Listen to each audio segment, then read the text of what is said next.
The following is a special presentation of ESPN on ABC.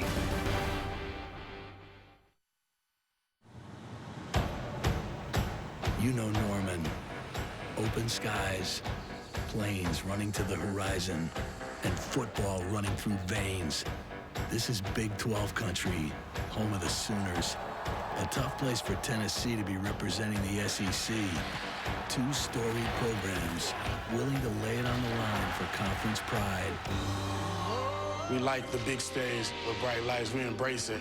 We definitely have our hands full, and there's a lot on the line. That's why you come here, is to play in big games. We're in a hostile environment. Anybody can win or lose on any given day. Everybody's ready to run. We want to compete, every down, every day. They're big, they're fast, and they're strong, so we're really just going to have to bring our A game.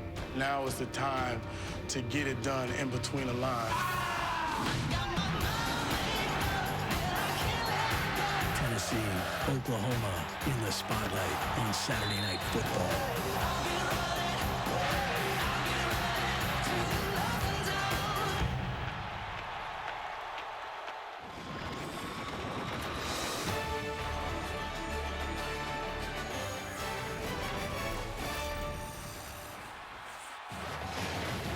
And welcome to ESPN Saturday Night Football on ABC, presented by Wells Fargo. A rare treat as the Tennessee Volunteers out of the SEC visit the Oklahoma Sooner Nation in a packed and raucous Memorial Stadium on a balmy night in Norman. And welcome, Chris Fowler and Kirk Herbstreit. Glad you're with us. We may have some things revealed tonight, Kirk. Is Oklahoma as dominant as they think they are, a playoff contender? Is Tennessee as far along in the rebuilding as they hope they are? The backdrop, of course, Bob Stoops taking jabs at the SEC before and after they upset Alabama, including the lower echelon, quote unquote, which Tennessee represents. But now, that's his least favorite topic this week. Well, of course, he doesn't want to talk about that. He wants to try to talk about trying to win a football game. But this is an opportunity for Bob Stoops because of who he is playing, an SEC team, and because that SEC team is going to play other SEC teams at the end of the year, similar opponents. So it's an opportunity there. It's also an opportunity for Tennessee to maybe shock the world and show them, hey, we can play with teams like Oklahoma. Vols are 2-0, but they're very young. And when you have a reshuffled offensive line, all new guys, Oklahoma would seemingly be a matchup nightmare tonight. Well, Mike Stoops, the defensive coordinator from Oklahoma, does a great job of confusing any offensive line, let alone an offensive line that potentially is going to be starting two true freshmen on the right side. So that's something that Oklahoma will try to go after. Geno Grissom on one side, number 85, and Eric Stryker, who had 3 sacks against Alabama in the Sugar Bowl. So they're very effective, they're very athletic, and especially on third down is when they're going to try to come up with different ways to try to confuse this line and try to get after Justin Worley. But Mike Stoops does have respect for the strength of this Volunteer team, which is the senior quarterback Justin Worley and some excellent skill guys on the edge. Well, I think that's the biggest difference for Tennessee is the way Justin Worley has played early in this year, the first 2 games. Remember, he got some experience last year. This will be his 13th start tonight. And I think he's playing with more confidence because I think he believes more in the skill that's around him. Marquez North on the outside, 6'4", an ability to go up and make plays in space, especially down in the red zone. I think the big thing Tennessee has to do a good job of tonight is getting the ball out of the hands of Justin Worley as quickly as possible because there's such a disadvantage up front. You got to get the ball out quick, and you got to try to find an opportunity to try to get Marquez North and other receivers who I think can compete with Oklahoma a chance to play. They want to get the game into the fourth quarter, as all underdogs do, but you got to withstand the OU overwhelming starts. They've been up 21-0 in each of their first 2 games. The Ponies, Boomer and Sooner leading out the schooner. I promise you that ride is rougher than it looks. Kickoff coming up. We'll check with John Saunders, Mac Brown, and Denny Cannell in the studio after this. The Nissan pregame rush is next after this message and a word from our ABC stations.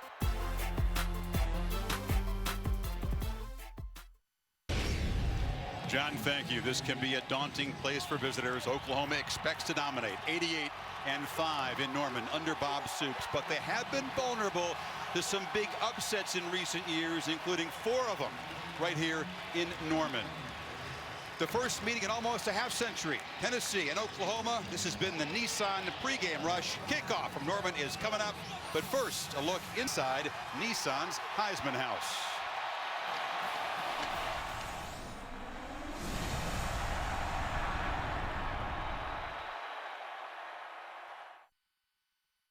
Welcome to the Dr. Pepper Championship Drive Game of the Week.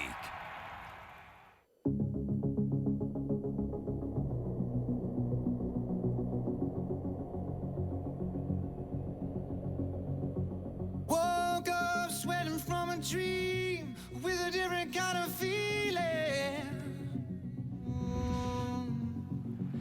All day long my heart was beating, searching for the meaning. All my hidden desires finally came alive. Now I realize it was always you. Can't believe I could not see it all this time. It was always you.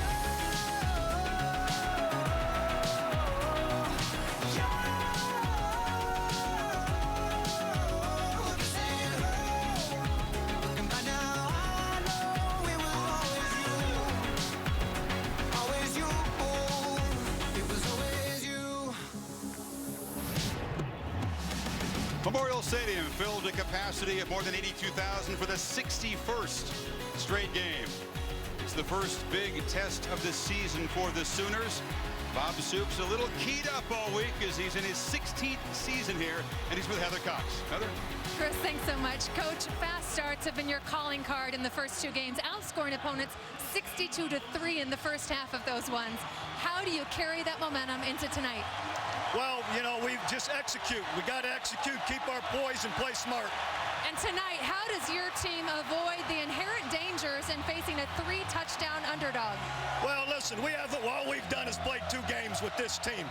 Tennessee, I've got great respect for Coach Jones, and it's Tennessee out there, so we need to play well. Coach Stoops, thank you. Chris? Heather, thank you. Butch Jones in his 2nd season as Tennessee head coach. He's recruited very well, but he knows it's a major challenge for a bunch of guys, almost half the roster making their first road trip tonight. Very close in overall wins. The Sooners with those 7 national titles, including one under Soups in 2000. Tennessee believes they should have a couple of Heisman Trophy winners. Peyton Manning and Johnny Majors are both runners-up. A.J. Johnson, leader of Tennessee. He's trying to assure these young guys they're up to this challenge. Oklahoma won the toss, deferred, so Nick Hodgson to boot it away. And like most of his kicks, they sail deep or out of the end zone. And so we'll see this Volunteer offense and Justin Worley to work. Can he get enough protection to make plays tonight, Kirk? Well, this is going to be the thing to watch. You have 2 true freshmen starting on this offensive line, a makeshift group. They're young, they're inexperienced, they're going to be great, but they're just young at this point, going up against a very veteran group from Oklahoma. Justin Worley has a lot of confidence, a lot of moxie. He's shown a lot of presence this year in that pocket as the leader of this offense. And I think it's very important that they start fast. You heard 62-3 is the way Oklahoma's outscored their opponents in the first half.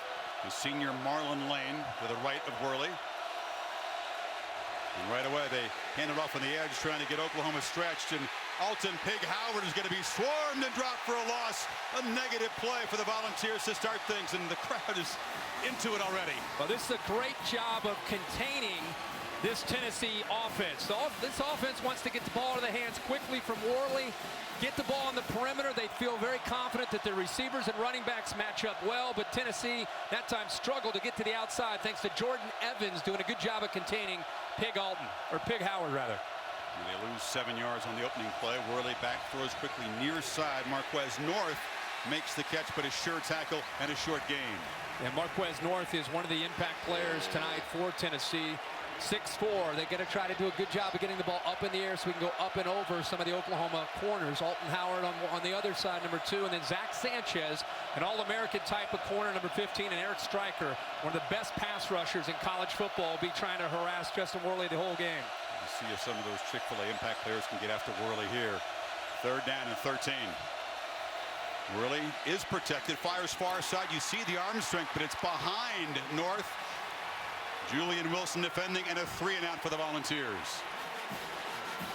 This is actually a ball that they're trying to throw the back shoulder, and the timing's off just a bit that time. It's a good decision and a good idea, and that time Worley early in this game just trying to settle in. It is timing down with North, just missed a big gain, a significant gain there on 3rd down.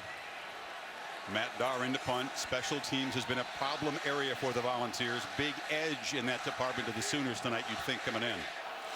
Sterling Shepard taking over the kick return role. The receiver back at his 35-yard line, comes up and makes a fair catch at the 43.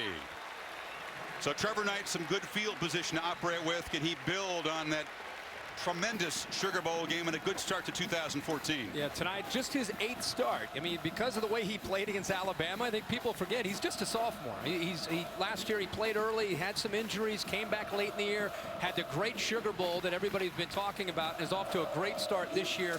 Tremendous quickness, kind of a dual threat guy, and runs an offense that's really geared more to run the football more than anything, but he also has an ability to throw the football. He's got a big arm. You see a talented rotation of tailbacks along with Knight in the backfield. All of them sophomores or freshmen. Samaje Perine, number 32, the true freshman's in there along with Keith Ford. And they hand it off. Coming left is Ford, the sophomore from Cypress, Texas. Kind of a bruising runner. Well, A.J. Johnson, one of the better linebackers in the SEC, number 45. He will be all over the field tonight, and he's going to have a big game for Tennessee. Tennessee walked down their safety. They had 8 men in the box. They're almost going to dare Trevor Knight and Oklahoma to throw the football. They're determined, led by A.J. Johnson, to stop the running game. 1 second down. Knight's got it. Rolls out in the flat. Finds Jerron Neal, who's got some space, and has a first down at the Volunteer 45. And I think Oklahoma realizes that's something they want to do, so they go to play action right away. A little bit of misdirection and get the ball out to Neal off of that naked look. And good job of getting Tennessee out of position. Move to 6. They're going to play fast. This is Keith Ford cutting to the right, dives forward to the Volunteer 40-yard line. Curtis Majit made the tackle. Can't afford to miss any tackles. You know, talk all week about the crowd noise and how they're going to handle adversity. It's a young team.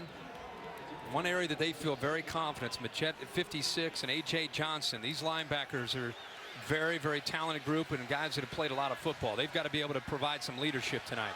Against Louisiana Tech and Tulsa, Sooners right down the field, taking 3 plays, 81 yards to silence the crowd last week. And they're on the march again. 1 second and 5. Hand it off and breaking free is Ford into the secondary. Hit hard, but not before he gains first down yardage to the 27. Well, they are crowding this line of scrimmage, but right now they're losing the battle up front. Again, Oklahoma has a decisive advantage in the trenches, Chris, not just with their defensive line, but with a veteran offensive line going up against a young Tennessee defensive line. That's why you see the Vols walking up to safeties and getting those linebackers involved, but they can crease you with these backs, and you just saw an example of it right there. Some versatile skill players for the Sooners. They can play fast and not substitute. On play action, they throw it down to Blake Bell, the former quarterback who shifted over to tight end. Just off his fingertips, well covered. He caught a touchdown pass last week. And there's a great job of recognizing a wheel route by Todd Kelly. This guy's a true freshman, has a bright future. His dad played for the Vols, and he's being asked on the road here early in his career to play a lot of football. That was a great job of not just recognizing it, but as a safety, turning his head around, finding the football, and almost came up with an interception. So on 2nd and 10, Alex Ross, a speedy back, the sophomore from Jenks, Oklahoma, checks in. Knight looks over the middle, fires a dart complete to Bell, and he bulldozes down to the 11-yard line. How about Trevor Knight here? Just buying a little bit of time. He kind of backed off. He felt the pressure and just kind of bailed on it because he knew that he had his tight end, Blake Bell, against soft coverage. And first down, Sooners playing fast. Handoff running left, and there's a hit behind the line of scrimmage as Johnson came flying up. He's not afraid to show you how he feels on the field. Well, Adam Shedd tried to get to him, but it's the play before. See how he just buys time? He's just backing up, knows that Majette's going to get to him, but he knows he has his tight end as well. That's the experience that Trevor Knight has gained and the confidence that he now has as a quarterback. You're right. A.J. Johnson lowering the boom there. That was a heck of a play. It all starts with a effective first down play for this Tennessee defense if they're going to have a chance to slow down the Sooners. 1-yard loss on that play. On 2nd down, Ross is hit again. So Tennessee's defense looking stout. Corey Vereen, the end, sets up a 3rd and long now for Knight. And Chris, this is a play that Trevor Knight will go back to. You see how Vereen collapses down? He's just reading that. He actually misread that play. Next time he gets that look, Trevor Knight will pull the football, and if he would have pulled it there, he goes around the corner and walks into the end zone. A misread, but they'll come back to it later. 9th play of the drive is the first 3rd down for the Sooners. Knight had time, now is flushed, cannot escape, and he's dropped for a loss. You call that a victory for the Tennessee defense. No question. With a young team on the road in this environment, after a 3-and-out from your own offense, right away Oklahoma's eating up big chunks of yards. That was an outstanding job of coverage, Chris, downfield. That's who really got the sack. Jordan Williams came in and got it, but the coverage was great. It contained Trevor Knight, who's athletic enough to scramble, kept him in the pocket, and they forced the field goal. Michael Honeycutt, very reliable, the active scoring leader by far in the FBS. No problem. So the Sooners get good field position, move it 45 yards in 9 plays, but Tennessee will take it. It's a field goal for Oklahoma, not a touchdown. Yeah, you go on the road with this young a team, and you come up with a stop like that against Trevor Knight, an experienced team. That is a win for Tennessee to only be down 3 here early.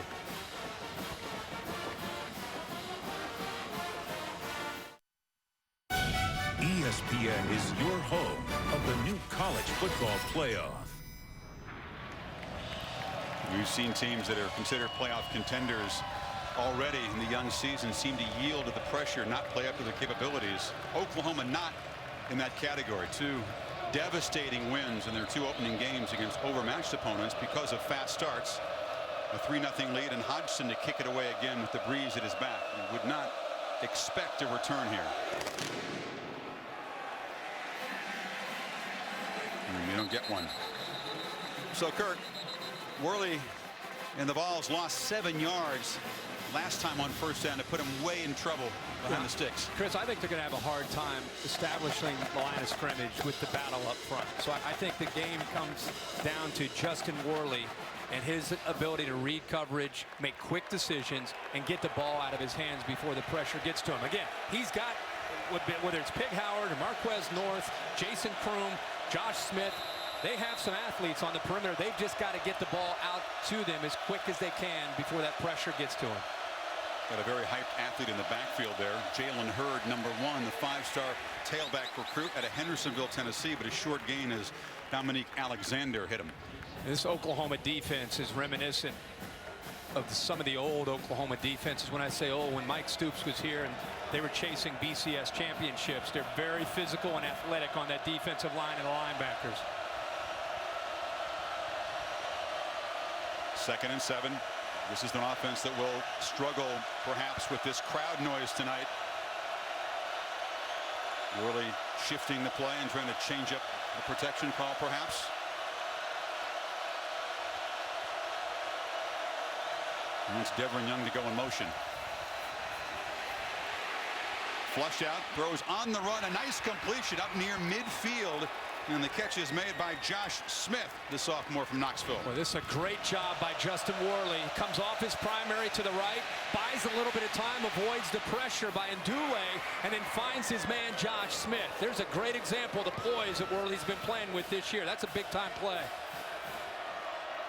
All the volunteer receivers need to step up. Von Pearson, junior college player, out with an ankle injury. Worley pressure, throws on 1st down, incomplete. He was hammered very quickly just after he got the ball away by Gino Grissom. And right now they're trying to attack inside on this defense, taking a receiver, go to the outside and make a quick read. But look how quick you've got to get the ball out of your hands. I mean, Grissom's on one side, Stryker's on the other, and you're talking about 2 of the better pass rushers in the country on one defense. Like Jason Kroom to make that play as a receiver if you're the quarterback. And 2nd and 10, Smith comes in motion. They throw it to him behind the line. The Sooners pursue and hit him back behind the line for a loss. There's Stryker, Chris. Everybody thinks about him as a pass rusher because he had 3 sacks against Alabama. But this guy can play out in space, and he lowers the boom in a hurry. very, very versatile. And Mike Stoops has gone from a 4-2-5 defense to a 3-4 to get both these outside linebackers on the field at the same time. 3rd and 13. Worley can expect some pressure again. Steps away, looks downfield and throws complete for a first down at the Oklahoma 40-yard line. That's Pig Howard. I'll tell you what, this is, again, a young offensive line that's holding up okay. That's 3rd and 13. He gets pressure from the nose, Jordan Phillips, but he steps up into the pressure, avoids Phillips, and then finds North crossing across the middle. That's a big conversion there on 3rd and long.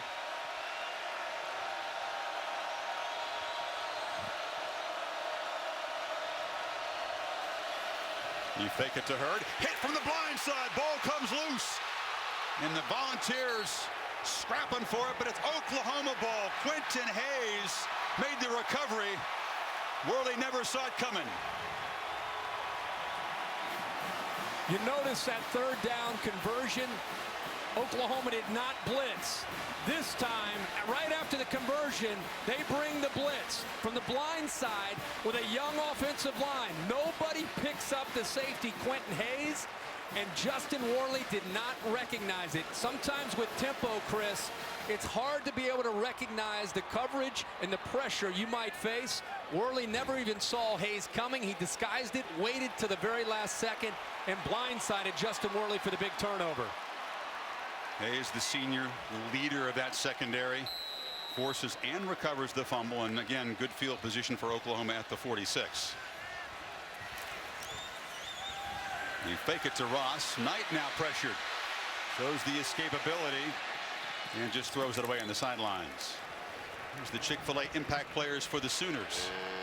Well, Keith Ford leads the committee of backs. You'll see all 3 of them. But Ford, I think, at this point is the man up front. Sterling Shepard is outstanding. By far the best receiver for the Sooners. They'll look to try to get him the football. We've talked a lot already about A.J. Johnson and his leadership, and Cam Sutton, number 23. These corners are going to be on an island a lot tonight, playing man-to-man. They've got to be able to hold up against not just Shepard, but the rest of the OU receivers. You're exactly right, Kirk. You see it right now at the top of your screen. On 2nd and 10. Knight keeps it. He's quick, as you said, Kirk, but he couldn't get away from Derek Barnett, one of the many true freshmen playing on this Volunteer defense. Yeah, true freshman making a start in this environment. He's out of Brentwood Academy in Nashville.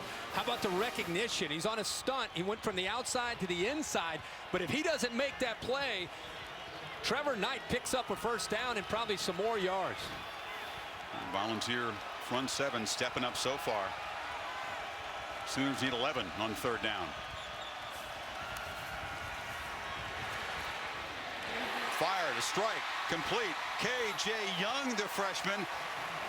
Knight got hit hard after the completion. Yeah, they're going to go tempo here. We're going to show you real quick. Watch the pressure and watch the toughness of Trevor Knight. He knows what's coming. It's the 2nd time we've seen him hang on to that football to the last moment before Williams gets to him and he gets the first down. Now they fake it to Ross. Knight rolls, fires back across the middle, and a nice catch and a high dart is made there by Shepard, his go-to receiver. Tight coverage from Cam Sutton, but an accurate throw. And he came to the backside because his coverage was so good on the play side. He had to look back, and of course that's his favorite target. Anytime he gets into trouble, he's usually looking to Sterling Shepard. Here goes the hyperspeed attack.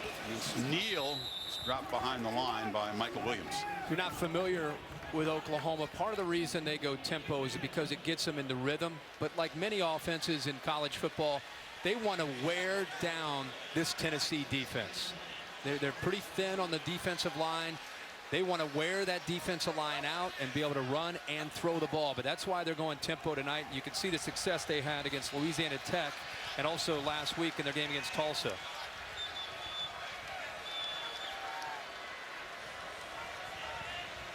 Keith Ford checks back into the left. The Knight drops straight back. Now flips into the back. And Ford with running room. Motoring to the end zone. Touchdown, Oklahoma. They cash in the turnover for a quick 6.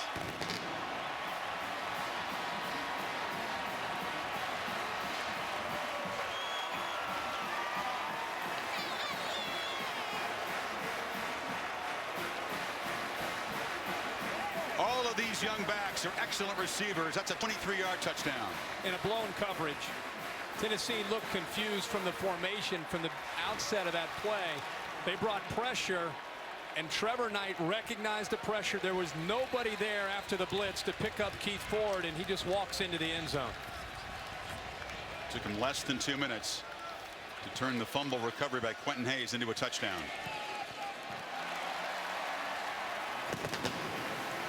This is what Tennessee fans were afraid of. Knight and the Sooners are rolling early in Norman.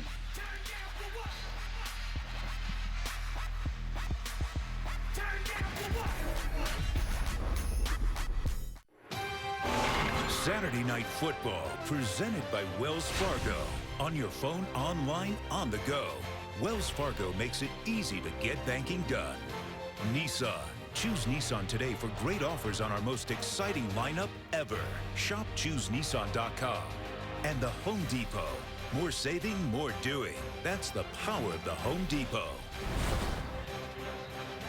Both previous Oklahoma-Tennessee games were in Orange Bowls. That was the old 1938 season, 1939 Orange Bowl, when General Neyland's Volunteers won a national championship and shut out Oklahoma 17-0 down in Miami.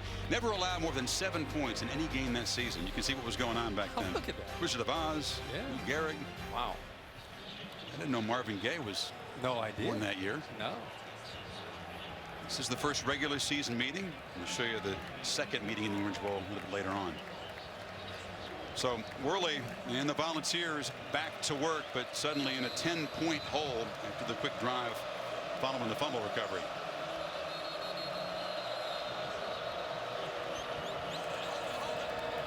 It can be an overwhelming place to play, even for experienced teams, much less a really young team like Tennessee.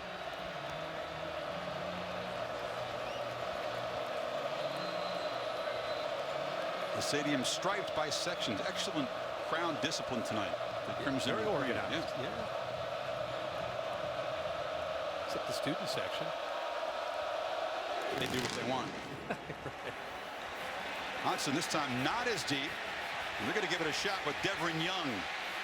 Hammered hard at the 15. He goes down right there, loses the ball. Oklahoma says it's another turnover.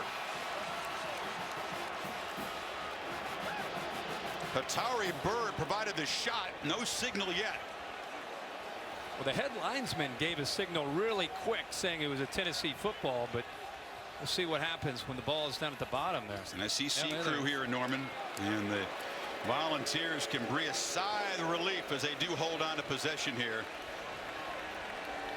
Let's go back to the touchdown and a mental error here. You see man-to-man across the board for Tennessee. Then you see your linebackers and your safeties. Two guys making their first start on the road. The linebackers, the safety blitzes, and watch what the linebacker does. He also blitzes. So you leave a running back all alone. Reeves Maven came through the middle. Todd Kelly blitzed. Nobody was left there for Keith Ford. First down, they fake it to Lane. And the slant is completed. Josh Malone, another one of those talented true freshmen, a 5-star recruit out of Gallatin, Tennessee. Big future. Well, he's 6'3", 204 pounds. This is what we keep talking about when we say you're going to like the Tennessee skill, whether it's Malone or Smith or Howard or North or Kroom. They feel very confident again that they can find some openings and throw the football with Justin Worley. That time, nice job. I think he started to look downfield for the hit, and he was lucky to hold on to the football. He had a monster spring game. 6 catches, a $181, 3 touchdowns to get the Tennessee fans excited. So a first down throw. They drop it off to Lane. Cannot break a tackle. Down to Heather Cox. Guys, you're talking about this Tennessee youth. More than half the travel roster has never played a collegiate road game. As intimidating and as loud as this environment is, they are calm, poised, and focused. And a note on the Tennessee offense, they're going to try to go side to side on the perimeter. So Herbie, look for those wide receivers to get some action here. Another, you see number 55 there, Coleman Thomas. First time ever on an airplane to come to this game. It's a lot of new stuff for the guys in white and orange tonight.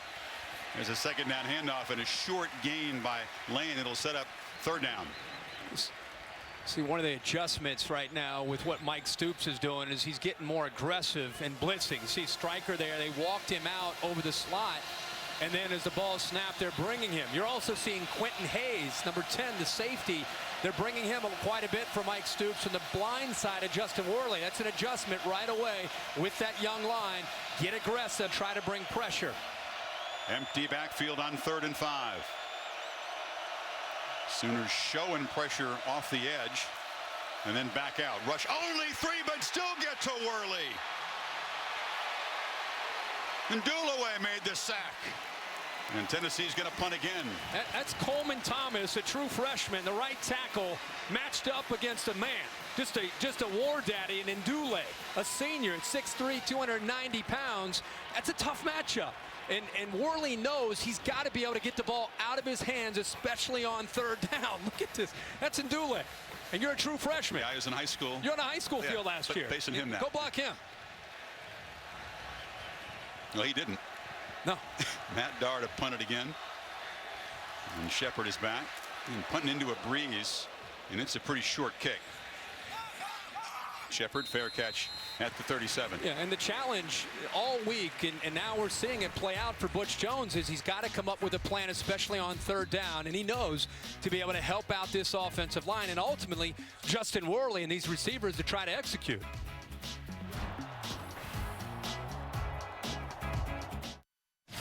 Chris Cotter in Bristol with this Taco Bell studio update. USC at Boston College over on ESPN. Cody Kessler finds one of his many talented wideouts. George Farmer from 8 yards out. Trojans up early, 10-0.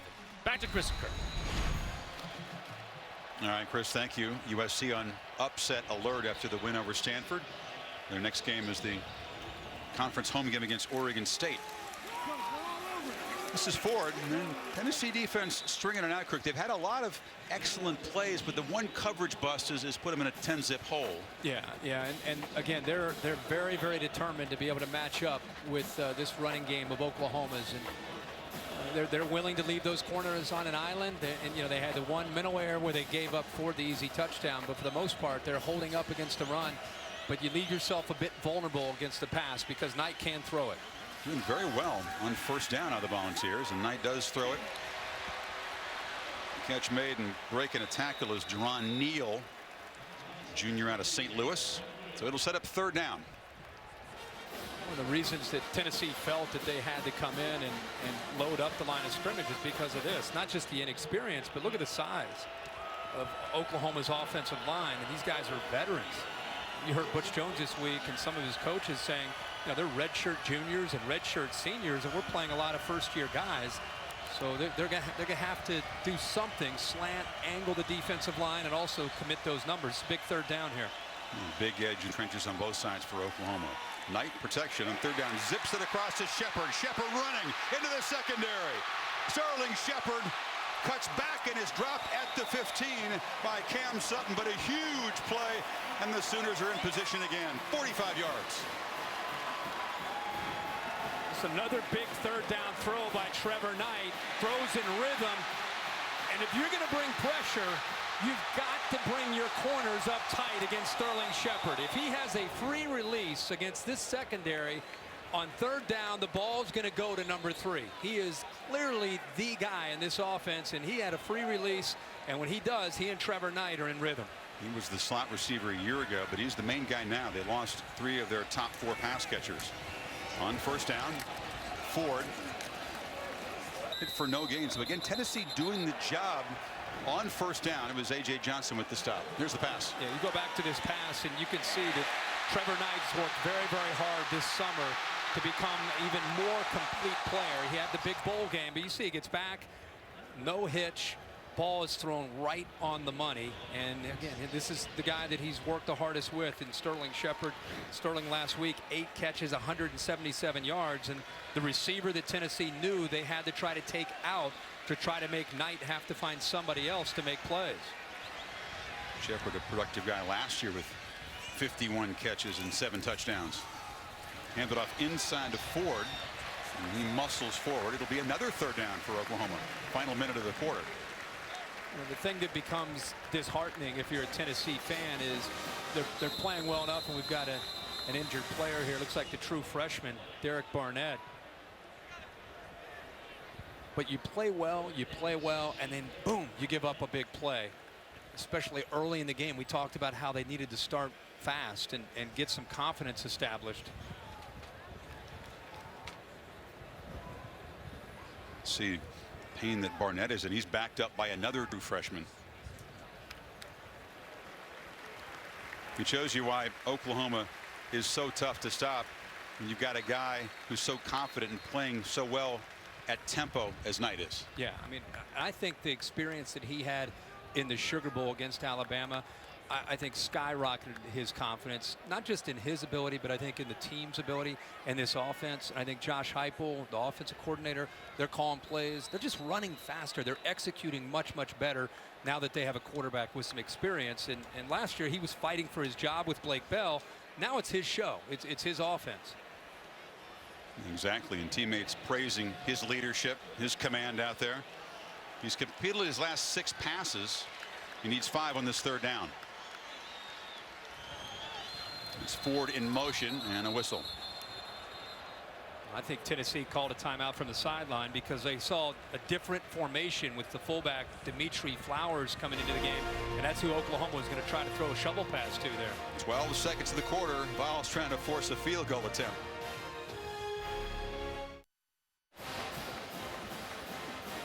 This Volunteer defense just trying to hang around, see if they can get a stop on 3rd down and force a field goal attempt. See what they adjusted after the timeout call. See if they decide to try to affect Trevor Knight with some pressure. Good news is that Derek Barnett, the freshman defensive end who was down, is back in the game. Alex Ross in motion. Knight takes a peek to the left. Throws to the end zone. It's incomplete. Overthrown. Again, tight coverage. Jalen Reeves-Maben, the linebacker, was right there, and here comes a field goal attempt. And remember, Jalen Reeves-Maben was the linebacker who blitzed on the play where there was a busted coverage when Todd Kelly came off the edge. That time they try to sneak the wheel route again with a running back, but this time Reeves-Maben is all over it. Honeycutt's trying to track down the career scoring record at Oklahoma, held by DeMarco Murray. In his career only is 66 of 76. Chip shot from 27. So Oklahoma twice held to field goals in this first quarter after long drives. Not quite as dominant as the starts in the first 2 games, but a 13-0 lead and a defense that has given the Volunteers offensive line lots of trouble. Your NFL Sunday should start at ESPN 10 Eastern. Sunday NFL Countdown presented by Snickers. Chris Berman and the gang with all the latest news and updates right up until kickoff. And before you set your fantasy lineups, our experts provide the latest news and injury reports. Fantasy Football Now, delivered by Papa John's, ESPN 2 at 11 a.m. Also on the Watch ESPN app. So the one promising drive, Kirk, that Tennessee mounted in the first quarter ended with that blitz and that fumble by the quarterback. Well, they are, as predicted, struggling to establish the line of scrimmage. I mean, they're at -9 right now in rushing yards, and it's going to be a rough night running the football. So when you become one-dimensional, you become obviously more predictable, and it allows the defense to attack you in a very aggressive manner. And I think that's the challenge for him tonight, is how do you stay multiple when all you're going to have a chance to do really is throw the football. And talk about why Oklahoma is so difficult to defend, why they create these one-on-one matchups that make it tough to help out on those talented edge pass rushers. Busy quarter for Nick Hodgson. It's a lower kick taken in the end zone by Devin Young. And he goes forward to the 20. Here comes a flag in the final play of the quarter. First flag by this SEC crew. Matt Moore is the referee. The player down on kickoff coverage is Derek Woods, the redshirt sophomore wide receiver. He's being attended to. Appears to be grasping his leg.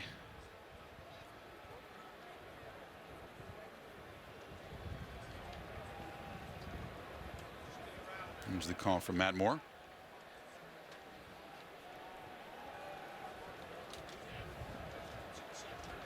During the return, personal foul tripping. Number 13 of the receiving team. At the distance to the goal, we will have an untimed down. So Devon Swafford guilty of the penalty. It'll be an untimed down to do it again.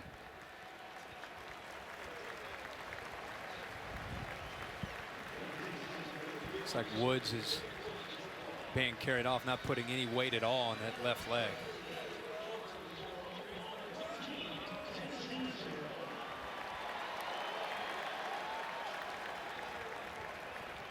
So Tennessee gets an offensive snap from their 10-yard line, and this will be the final play of the first quarter.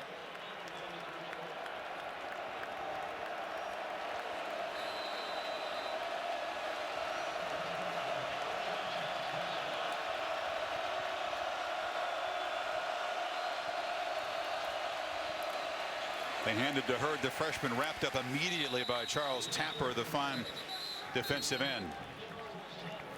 So 13-0 Oklahoma. End of the first quarter here in Norman. Back after this message and a word from your local ABC station.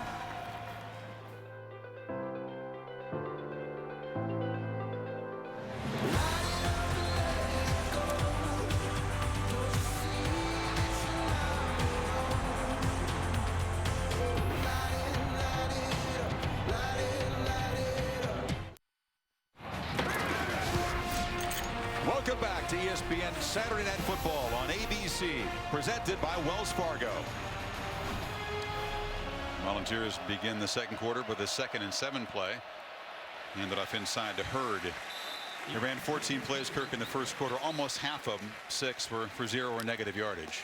Obviously, their big thing is tempo and being able to sustain drives and being able to convert on 3rd down. Tonight, so far, 1 of 3. Here comes another 3rd down. We'll see where the pressure comes. It's been coming from the field with Stryker. He's walked out right now.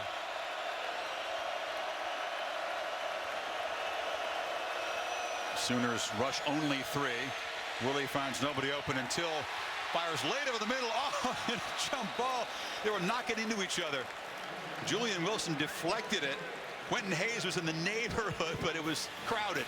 And they only rushed 3 that time. You know, that's the thing. That's the versatility of OU's attack.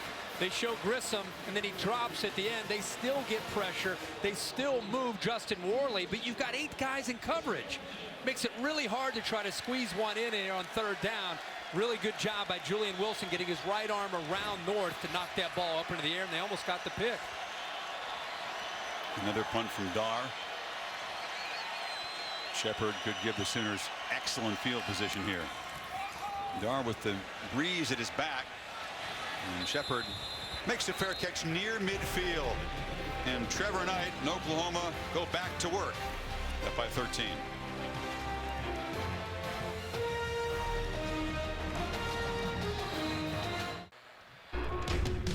Well, the sophomore from San Antonio is off to a great start tonight, doing a little bit of everything here, buying some time and finding Blake Bell for a big gain deep into Tennessee territory.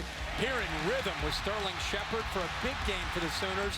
And then the recognition. Saw the Tennessee busted a coverage, finds the running back Keith Ford out of the backfield for the touchdown for Oklahoma. Once again, great field position for the Sooners, who've averaged their own 43.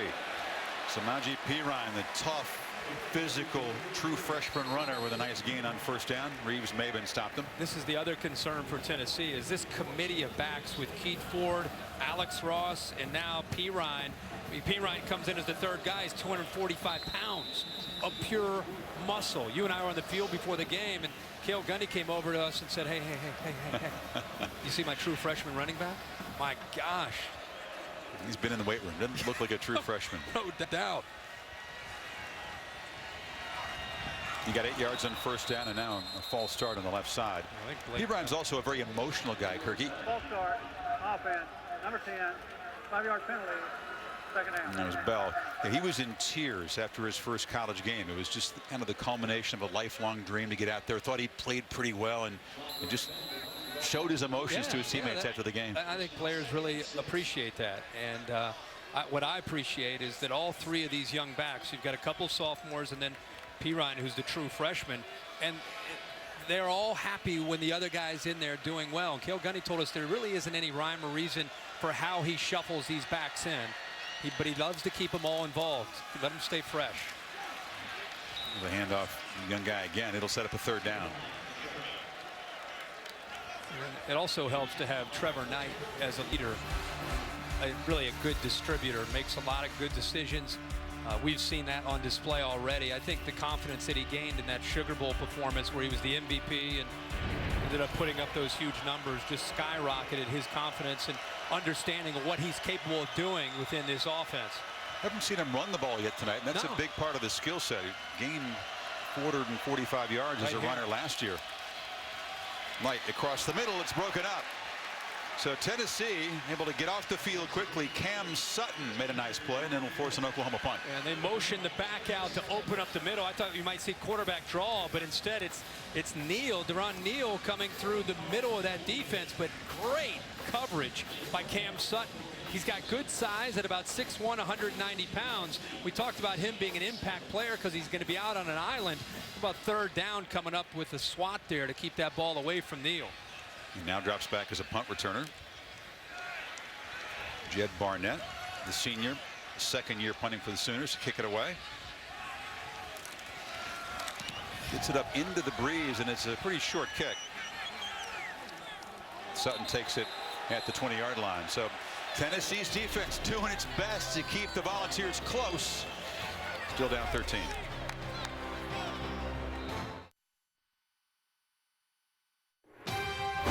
Saturday Night Football presented by Wells Fargo. Brought to you by Cadillac. Chick-fil-A. We didn't invent the chicken, just the chicken sandwich. And Wrangler's new Advanced Comfort Jeans. Unbeatable comfort and 20% stronger. About 30 years after that first meeting in Miami, the Sooners and the Volunteers got after it again. New Year's night, 1968 in the 67 season. Missed field goal by the Volunteers late. OU won it, and Butch Jones was not yet born on New Year's Day 68. That's the last meeting. It's been almost a half century since these two teams have gotten together. How about the big man?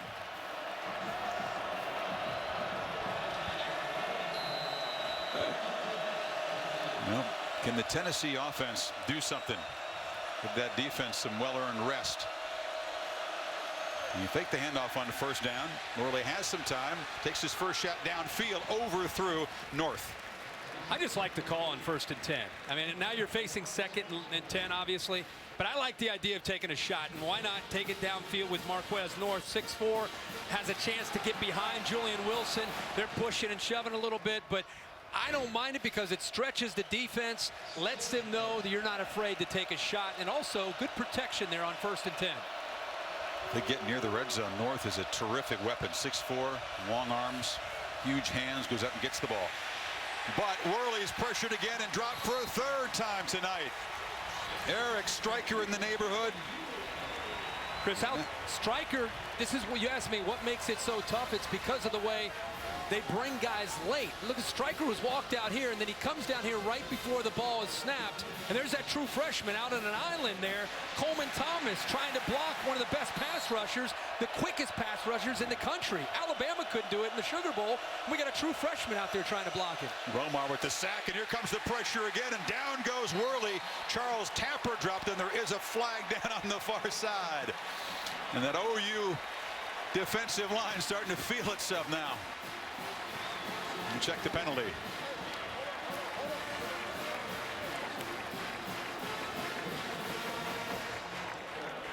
Offside. Defense number 10.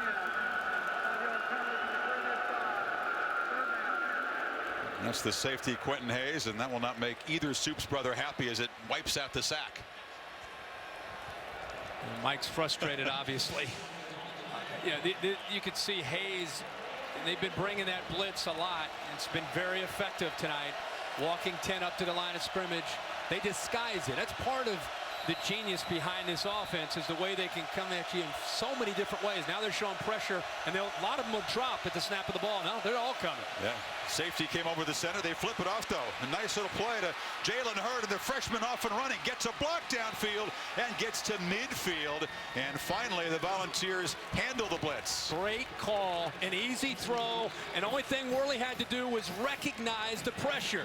Mike Stoops brought everybody, and all you're going to have a chance to do is, if you don't get to the quarterback, there's nobody left not only to take the running back, but he's got a convoy in front of him. OU's lucky that didn't go all the way to the house. Did gain 30 yards, third catch of the young season for the true freshman. And first down, they hand it to him, and Hurd is dropped behind the line. Getting there very quickly was Alexander and Jordan Phillips. Right now, this Oklahoma defense is pinning its ears back and trying to kind of get this field to tilt one way, and that's against Tennessee. They see the pressure that Justin Worley has been on tonight, but he's still hanging tough. He's hanging in that pocket, and he's taking his lumps. And with the penalty against Quentin Hayes, wiped out the sack, gave the Volunteers new life. And the big play gets into midfield, but it's 2nd and 12, and you can expect more pressure again from the Sooners. Worley lofts it downfield, and trying to make a tough catch was Jason Kroom. Julian Wilson tightly covered him. 6'5", 240 pounds, Jason Kroom going up against Julian Wilson. Wilson's a big corner, but they're kind of going back and forth. He fighting off Wilson with his right hand, and he tries to make the one-handed catch. Official standing right there. Could have gone either way. Good no call. Wilson was the nickelback a year ago, still adjusting to the corner position, but he is a big, fast dude. Bob Stoops calling timeout. You know, the play clock was down at 5 for the Volunteers. And Sooners will spend a defensive timeout. So Butch Jones, young team, only 8 guys here in their 3rd year in the program, trying to weather things, trying to answer Oklahoma and cut into this lead. And you talked about what makes this defense difficult to deal with, and it's not just the youth of Tennessee. When you go to a 3-4 scheme, and you see it in the NFL a lot, you have 3 defensive linemen, then you have 2 outside linebackers. What Mike Stoops has is 3 big athletic defensive linemen to give you a push in the middle, and the bonus is his 2 outside linebackers, and Grissom 85 on one side and Stryker 19 on the other, is they're versatile. They can drop in coverage and they can blitz the quarterback.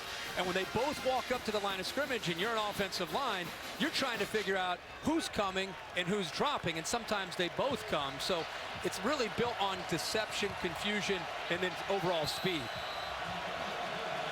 They're able to create one-on-one matchups that are favorable, aren't they, Kirk? Oh, yeah. You saw the excitable Mike Stoops, 8 years away from this place at Arizona, says it feels like a blur. He's very happy to be back. On 3rd and long, they get it over to North, who shakes a couple tackles and hammers for a first down. A much needed play for that Volunteer offense. Well, as much as Sterling Shepard is the go-to guy for the Sooners, Marquez North is the same for Tennessee. Soft coverage against Zach Sanchez. He feels that he can give him that cushion because the distance that they had to go for the first down, but a good quick throw that time by Worley, and North shows you what he can do with the ball in his hands after the catch. Sanchez, the playmaker in that secondary, with a missed tackle. That'll make him mad. Well, the catch is made by Josh Smith, but it's a loss. We just talked about how Grissom is versatile, 85. You know, you think of him at 265 pounds, he's going to rush the quarterback. Look at him outside. He's out in space at 265 pounds. He came in at 225, kind of a high school basketball player, but he's grown into a 265-pound man, but he can drop and he can also pressure. He's the guy that had the scoop and score against Alabama in the Sugar Bowl. Had a couple of fumble recoveries in that win over Alabama. Worley gets protection, steps up, could have run, but fires downfield, has a man wide open, and it's Josh Smith. Touchdown, Tennessee. Wow. A long march, Kirk. Drive prolonged by the penalty on Hayes, and they find the end zone. And look who he's matched up against. This is a very deceiving receiver as far as his quickness and speed. And he's a veteran. Josh Smith understands coverage. He's matched up against a safety and Ahmad Thomas, who's a sophomore. And give credit to Justin Worley for buying a little bit of time again, once again stepping into the pocket, buys a little bit of time, and instead of running, because it looked like he could have gotten some yards, he takes a chance and finds the matchup that he wanted. A 40-yard touchdown as true freshman Aaron Medley knocks through the point. And Tennessee's defense has done enough to hang around, keep it close, and finally the offense is able to provide a spark. That's a great point. The Tennessee defense, they've been on the ropes, but they've hung in there. Worley, there it is, buying some time, throws the ball, and look at the safety. Ahmad Thomas never saw the football. Great job and great communication between the quarterback and his receiver.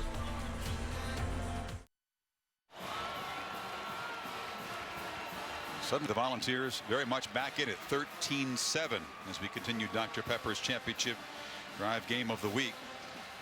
79-yard drive by the Volunteers, the longest that OU has allowed this season. At one point, Kirk, they were backed up at their 10-yard line, 90 yards away.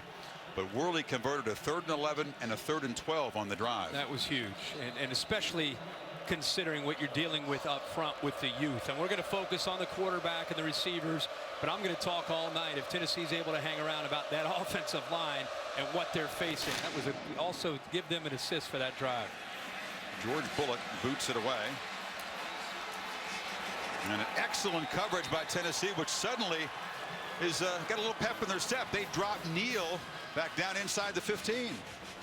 We talked, if the game feels like it's out of reach, but right now they're down 13-7. Our Aflac trivia question. Since 1990, the Volunteers have had 10 running backs selected in the first 3 rounds of the draft. The last Tennessee running back to lead the SEC in rushing. So they've sent lots of guys to the league. Who's the last? Right away you think Jamal Lewis. Yeah. I mean, I don't think the Bear would ask that if it were that easy. I think you're going to have to dig a little bit there. Chris Felica is the Bear. He cooks up these questions for us. So Oklahoma suddenly a little more urgency. Remember, this team has not been challenged in any second quarter so far this season. Knight has time and he'll just chuck it away. Chris, for a young team on the road where nobody gave them much of a chance except their fan base and the people in that locker room, as I said, this game feels a lot more than 13-7. I mean, Oklahoma's had their way. They haven't been able to punch it in. Tennessee deserves a lot of credit for it. But after scoring the pull within 6, this defense comes out on the field. You talked about a little bit of pep in their step. It's a big series in this football game for both these teams.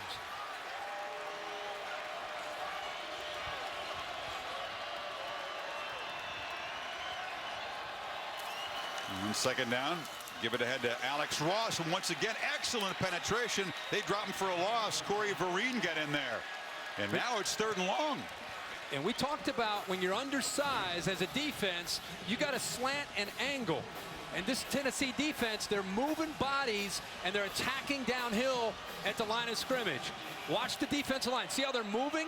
And it's a bit of a risk because if you slant or angle the wrong way, you create a crease. That time they guessed right. Sooners only 2 of 5 on 3rd down. Most of them have been 3rd and long.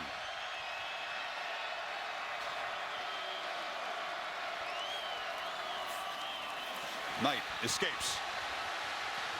Buys time, fires sideline. It's complete, but short of a 1st down to Deron Neal. Did not get the yardage. Justin Coleman was right there. And this time we see Tennessee just rushing 3. They used A.J. Johnson, the all-conference middle linebacker, as a spy in case of a scramble by Trevor Knight. And that's what forced him to have to throw the football instead of trying to run. Remember, he's very effective on 3rd down and running. They rush 3, they get pressure, and then you can see right there A.J. Johnson chasing him down. Kurt Magid also in there as a pass rusher, lined up as a defensive end on 3rd down. So a 2nd straight 3 and out for the Oklahoma offense. Barnett to punt it. It's a pretty good one. And the fair catch made at the 32-yard line. So Tennessee's offense, after the 45-yard punt, back to work, down only 6. Chris Cotter in studio, Wells Fargo getting it done. The Irish having a hard time getting it done right now inside Lucas Oil Stadium. Here's Everett Golson, though, on the scramble. He'll take it in from 15 yards out. 17-14 ND over Purdue right now at the half. Chris? Thank you, Chris. Volunteers play quickly, and that's Jalen Hurd. Tennessee defense comes up with a big stop to get the ball back. Remember the last time the Vols had the ball, they went into the end zone. Justin Worley converting 2 big third downs before the touchdown pass. Yeah, he's been pressured all night. Kirk sacked 3 times, but he's 10 of 15 with that touchdown to Smith. Zone read play, and the Sooners stuff it right away. So here comes a third down. Eventually, Worley does have enough athletic ability where he can pull that out, and they'll probably save that for a certain third down when the defense is not expecting it, try to lull him to sleep. But that defense is collapsing quickly down in the back when they give him that action.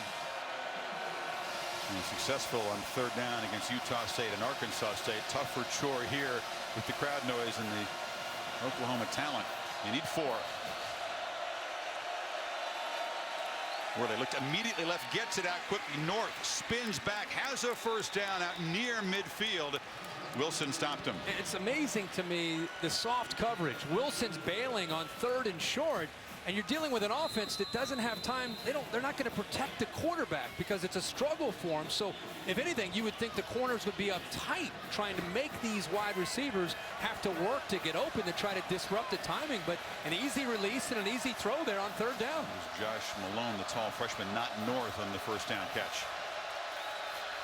Fake it to Hurd. Worley looked back that way. Pressured, hit as he throws, and it's incomplete. Boy, there were about 4 Sooners converging on the quarterback there. Well, they found an area that they're attacking, and with all due respect to Coleman Thomas, this kid's a freshman out of Virginia. He's probably eventually going to be a great player, but Stryker's done this the entire first half.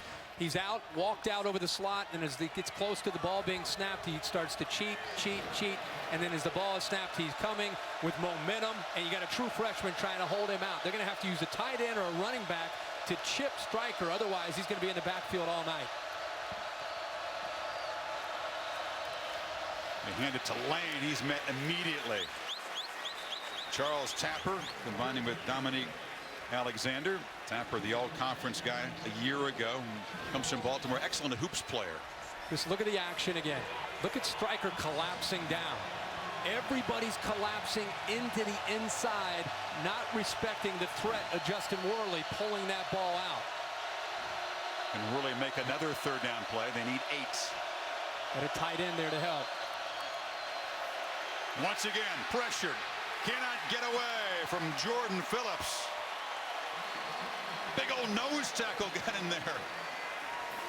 A 334-pound pass rusher. This time they used the back. See to the right? That time he helps the freshman. But when you move the right tackle out, there's other bodies that are capable of getting in there. The big fella showing some moves there, Jordan Phillips. So you worry so much about Stryker, Chris, to the outside that you can't double team down on guys like Tapper and Phillips, and then you leave them one-on-one, and then they get into the quarterback. Phillips, a guy who had a back injury last year, hampered him. It's tough when you got all those speedy guys. Kirk, you got a 330-pounder that can get in there after the quarterback. Prototypical nose guard. So Shepard back deep. Another punt from Matt Darr.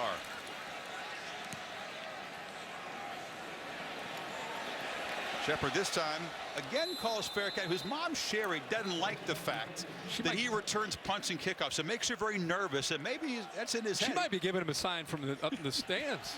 Another fair catch. Mom, let him run with one.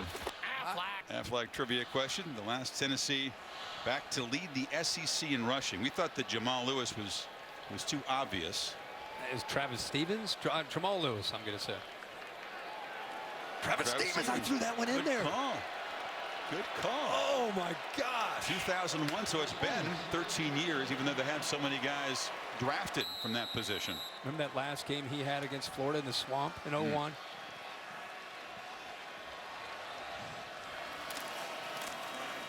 They fake it. They take a shot downfield, looping it for Shepard, who makes a catch out near midfield.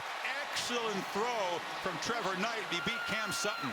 Off of the play action look. The corners, remember, they got to hold up on an island. Here's 2 of the best. Cam Sutton for Tennessee and Sterling Shepard. He's been given a fair catch on the punts. This time he gets one-on-one, and he gets around Sutton in a hurry, and you can see the acceleration once he gets by him. 32 yards. Yeah, Mom's got no problem as a receiver. She doesn't want him returning those punts and kicks. Sooners give it to Ford and use a short game. Again, Oklahoma not getting anywhere near the production on first down they expected. And I love the Tennessee mentality of realizing we're gonna live on the edge this game. We have to live on the edge with our slants, our angling, our blitzing of the linebackers, our corners out on an island. And so far, you know, we're 4:30 to go in the first half. They're holding up. They're giving up some plays, but they're holding up. Shepard with 90 yards in his 3 receptions.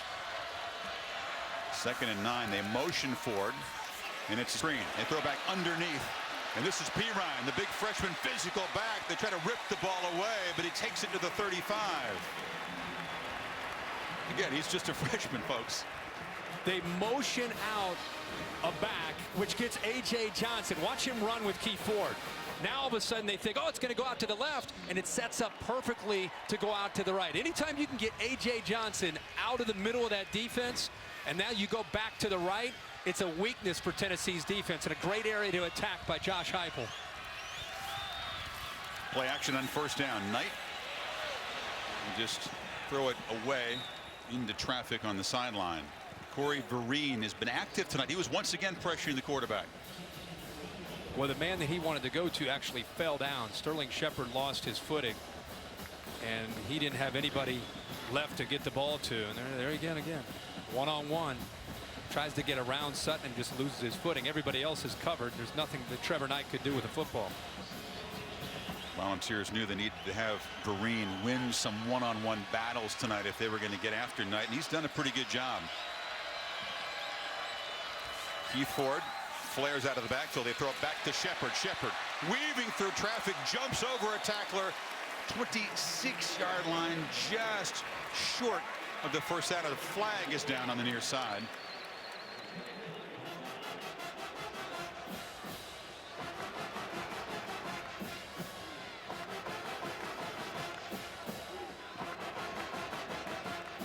They picked up the flag, so no foul. And a gain that sets up 3rd and 1 for Oklahoma. Big Pirine, that 243-pound freshman, is behind Knight. And Shepard in motion. They give it to Pirine, who makes a cut, hammers straight ahead. Yeah, it's tough for the first guy to stop him. He's got a first down. He sure said they got the ball, but no fumble. He sure doesn't look like a true freshman. I mean, take a good look at this guy. Shaking his thumb out as he comes off the field. Tennessee players thought when they hit him before his knee touched that they were able to fight the ball away from him. When you're a young back, that's one thing linebackers, especially SEC linebackers, are going to do. They're going to try to test that ball security. Towards the end of the play, he gets the first down, but when they stand you up, especially, they're going to start to fight for that football. Is his knee down? He was kind of squeezing it with his arm there. It was a false start. False start. 77 offense. 5-yard penalty. First down. Deontay Savage, the backup guard, flagged. It's Oklahoma, after giving up the touchdown, trying to answer here before halftime. 2:37 to play. Mentioned Savage in the game. You throw he and Tyler Evans, another backup guard. He's in the game as well. I think that's the big thing for Oklahoma. Can they stay healthy on the offensive line, an area that's been depleted over the years? Coach Jones wants an explanation from Matt Moore, this SEC crew. They may want to look at that play again. Did Pirine fumble the ball? Could they tell whether or not his knee was down? You can see the Volunteers ripping at the ball. Begins to come loose there. He's got it wedged in his arm against his body, but it's not secure with the arm, and you can see Sutton diving in there.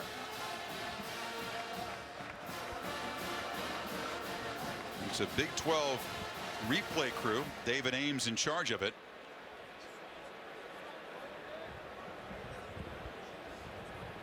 It would be enough to overturn the call of no fumble. And the ball beginning to come loose, but he's got it pinned against his body. The ball looks like it starts to come out. You know, if they called forward progress, then they wouldn't be able to review it.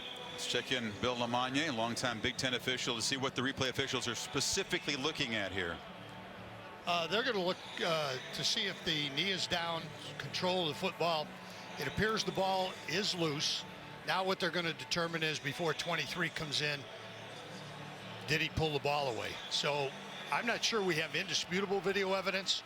Well, but show us when is it a fumble? When has he lost possession of the ball? He's lost the ball right now. Oh, he does not have control of the football. So if you're looking at this, that ball's out in your mind, right?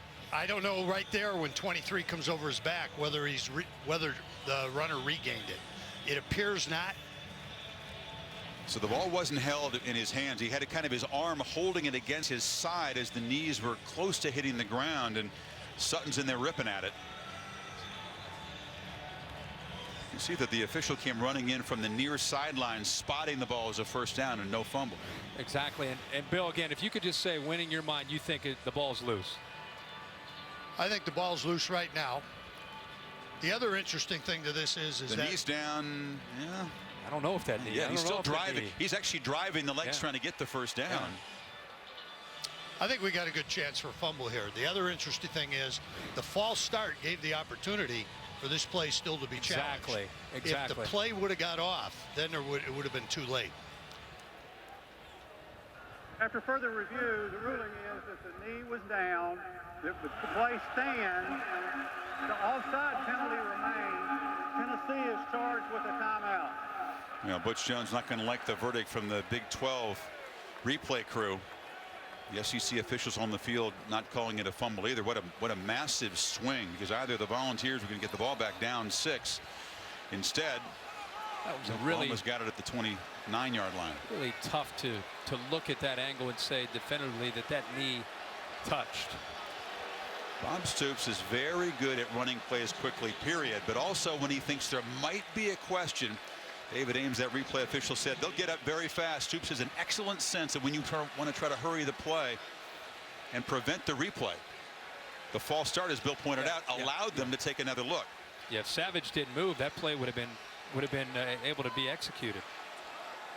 But Oklahoma keeps it. 1st and 15.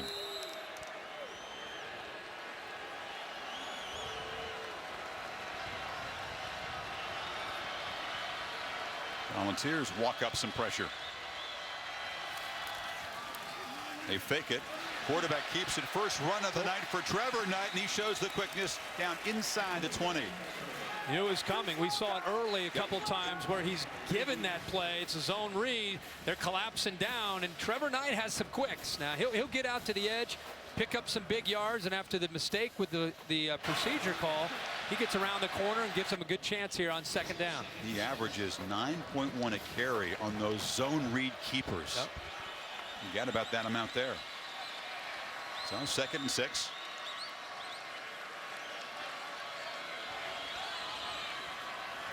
Play clock at 5.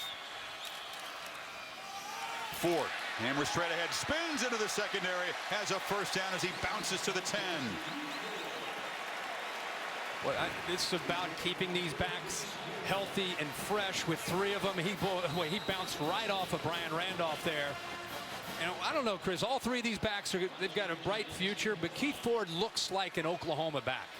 I mean, he's got suddenness to him. He's got power. He bounces off of safeties and linebackers, keeps his feet moving. He averaged almost 6 a carry as a freshman.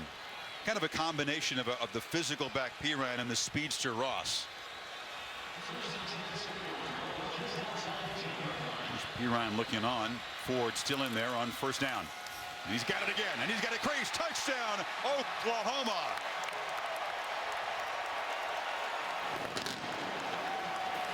So the Sooners win the verdict from the replay crew. Turn it to a touchdown and stretch the lead as halftime approaches.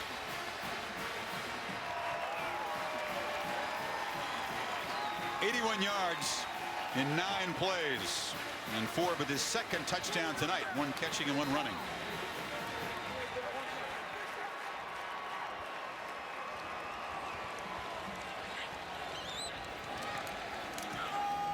A low line drive from Honeycutt. Well, the offensive line does a really good job of getting up to the linebackers.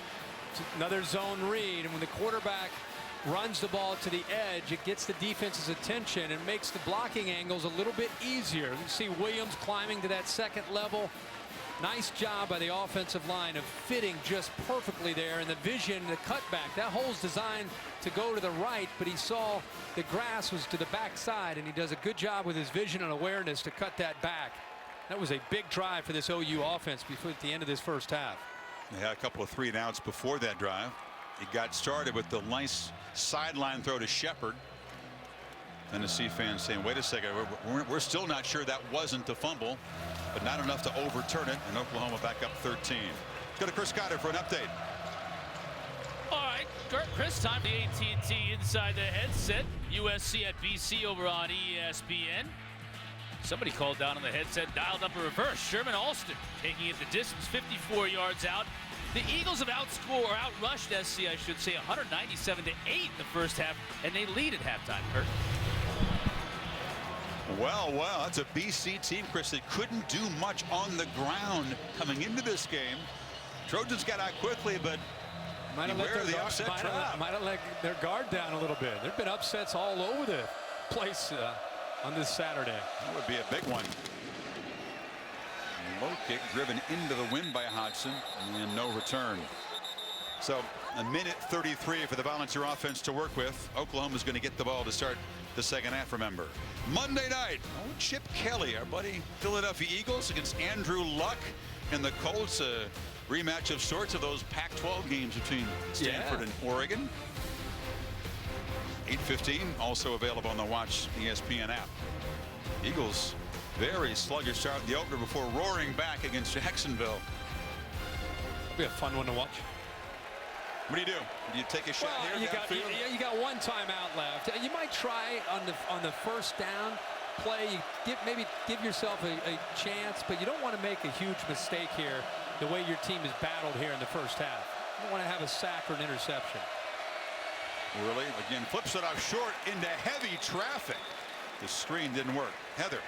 Guys, it appears that the Tennessee O-line is having trouble with the snap count 3 times during the last possession, and just now left guard Marcus Jackson had to slap center Mike Crowder to get him to snap the ball. Crowder came off the field telling his line coach, I can't hear. And guys, it is really loud down here. You can practice against crowd noise. Not quite the same as the real thing. And again, these Tennessee Volunteers are so young. And once again, Oklahoma tries to get him. They flip it out just in the nick of time. Marlon Lane caught the little desperation pass from Worley. Well, the pressure's been coming from the right much of the half, but now the pressure comes from the backside. The defensive end or the outside linebacker, Grissom. So much focus on Stryker. Now we're starting to see Jordan Phillips, the previous drive, and Gino Grissom. Two-handed pass there, Kirk. Get rid of it. Whatever it takes, throw it left-handed.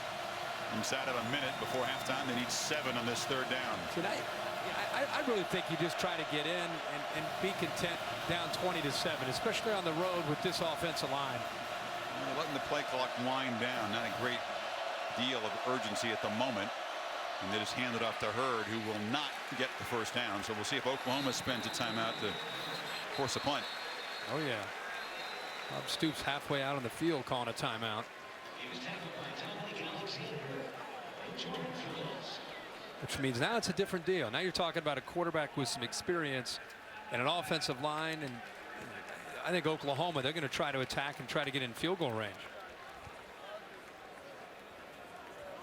Take a look at the AP Top 10 brought to you by Northwestern Mutual. Oregon win over Wyoming. Alabama hammering but not covering against Southern Miss, only won by 40. And Georgia, of course, the loss to South Carolina as the Gamecocks basically win to stay alive in the SEC East. USC, as we showed you in Chris's update, trailing at halftime.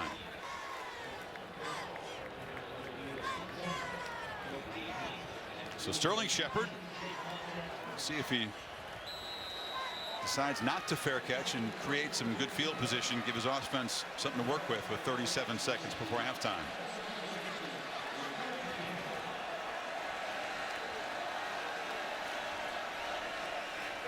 Sooners peel back to set up the return. And Shepard this time will take it. Circles back and is dropped. Excellent coverage by the Volunteers. And the Sooners are at their own 30 with 28 seconds to go. NASCAR's all-new chase begins tomorrow in Chicago. 16 drivers trying to move on to the second round. Chase for the Sprint Cup title. 1 o'clock Eastern over on ESPN. Also available on the Watch ESPN app. At 28 seconds and 1 timeout, with of course the boundary and first downs are your friend here for Trevor Knight. Bob Stoops did not call a timeout to kill the clock. He's going to try to find some matchups and see if he can pick up some chunks of yards and try to get into the field goal range. He's got about 35 yards he needs to gain to really give his kicker a chance. Honeycutt's career longest from 53, but he's working against a breeze this direction. Knight has time over the middle. It's a dart, complete, out across the 46 to Blake Bell. Nice diving catch by the 6'6" tight end. What great hands the former quarterback has, and they can flex him out the way they just did, almost as a receiver. He's off to the left again. Get the first down. Now restart the clock. Knight pressured, escapes, fires over the middle again. Bell's got it again. Suddenly down inside the 35 with 12 seconds to play. I said they needed 35 yards. That's 36 yards in 2 plays. Still have their timeout left. See how command Trevor Knight is? Remember, this is an offense that's up-tempo to begin with. Clock running inside of 10. Fires again over the middle. Off the hands of a receiver, intercepted. So Tennessee gets a turnover.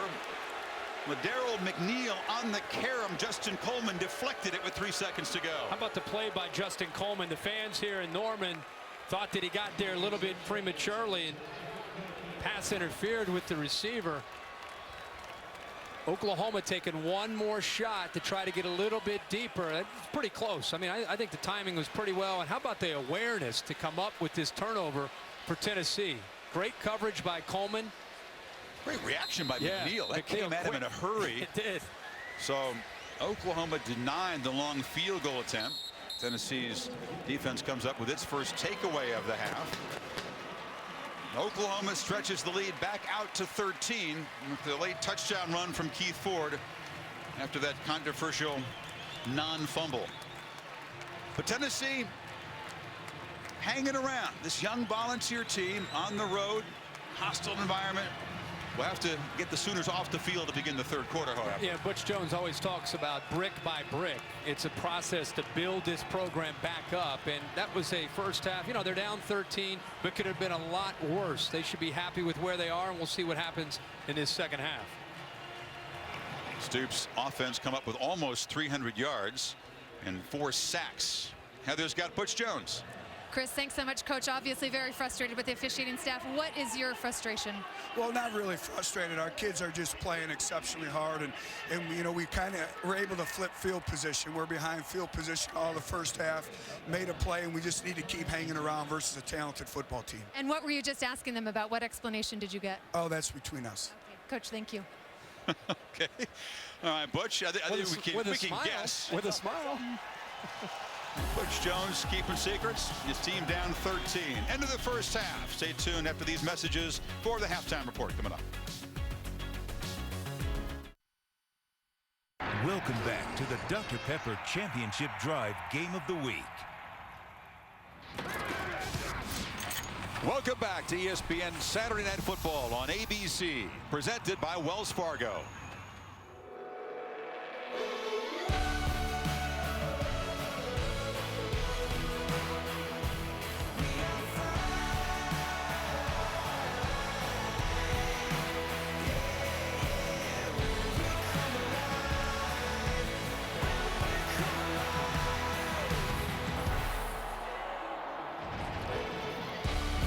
So the lead is 13 for Oklahoma. Third quarter coming up. Sooners have averaged 7.5 yards per play. They have a yardage edge over Tennessee of 160 yards. They've been in Worley's face all night, Kirk. The longest Volunteer running play is 4 yards, yet Tennessee's been able to do what they hope to do, hang close. Well, and that's what they talked about, kind of being on the ropes. Their defense has done that in this first half to at least keep them in the ball game. Things got away from there towards the end of the first half, where Oklahoma was able to put another touchdown on the board. But I think the story now in this second half is really Tennessee's on the road with all this youth. How do they hold up with their offensive line in the trenches, an area that's been a challenge for them to match up with the scheme and also the athletic ability of this OU defense. Bullock drives the kick to the goal line, and here's Alex Ross, young running back, hammered down at the 25-yard line. Our Pacific Life game summary looks at the quarterback comparison here, and you have to give credit to Worley. Despite the pressure, he had the sack and the fumble. 12 of 19. Yeah, I mean, Knight to pick at the end of the half. Yeah, a great half for Trevor Knight, 14 of 21. But I think the story that you can't really tell by just looking at the numbers is Justin Worley. Almost every single time he's dropping back to throw, he's getting hit and he's having to step away from pressure. Big story, Kirk, I think, is the neck beard trend in quarterbacks. Did Andrew Luck start that? Every quarterback in college rocks the neck beard. Some pull it up better than others. Yeah, exactly. You saw Hogan last week for Stanford. Yeah. It is a new trend, and it's Andrew Luck's fault. Slipping near side is Shepard, looking for blocks and gets a couple out across the 35-yard line near the marker. Heather? I do not have a neckbeard report for you. What I can tell you is about Bob Stoops. The emphasis in the locker room was on offense, specifically on running the ball. 64 rushing yards, not enough, according to Bob Stoops. They also want to use that tempo, disrupt a little bit, and get going without the defense being set. Now there's a quick throw and another first down to the 45-yard line. Ford had 45 yards rushing. Nobody else has done much. Yeah, what Bob Stoops says to Heather, I think, has a lot to do with who they pride themselves on being, not just tonight, but just as an offense. I mean, they can throw it or they can run it, depending on how you want to defend them. But they've been facing a lot of 8 men in the box, and it's kind of forced their hand to have to throw the ball a little bit more than maybe they wanted to. So a couple quick first downs. They hand it to Ford, picks his way for a short game. You saw the graphic, 44 straight times, and OU's had the lead at halftime. They've won. Goes all the way back to the 2009 Red River rivalry. This tempo is very, very challenging, not just to defend, but when it comes to the fatigue factor. They're right now on pace to have over 80 snaps potentially in this football game, and again, without a whole lot of depth on the defensive line, we're going to keep a close eye on the Vols front with those linebackers included.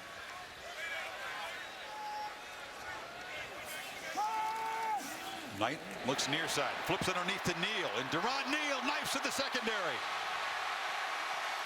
Down to the 10-yard line before Cameron Sutton could corral him, and Oklahoma threatening again. A poor angle by Ladero McNeil coming up to make a play, but that's another blown coverage by Tennessee.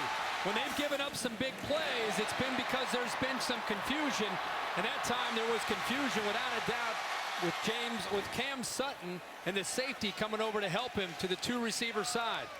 It's 43 more yards after the catch tonight for the Oklahoma receivers. Kirk, 173. A lot of those catches have been in space, as you said, because of coverage busts. It's first and goal at the 9. And this is Ford. Lowers the head, gets about 3, stays alive down to the 5-yard line now.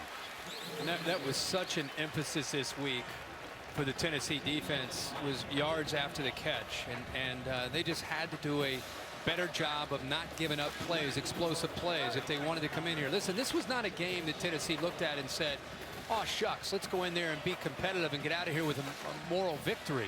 They thought about, let's go in here and win this game.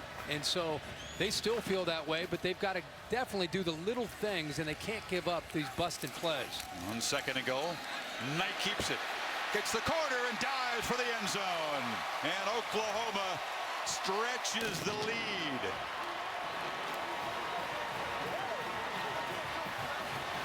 The zone read is not just effective for Keith Ford, who scored on a touchdown at the other end zone before the half was up, but you can see Trevor Knight, what he can do with the football when he keeps it.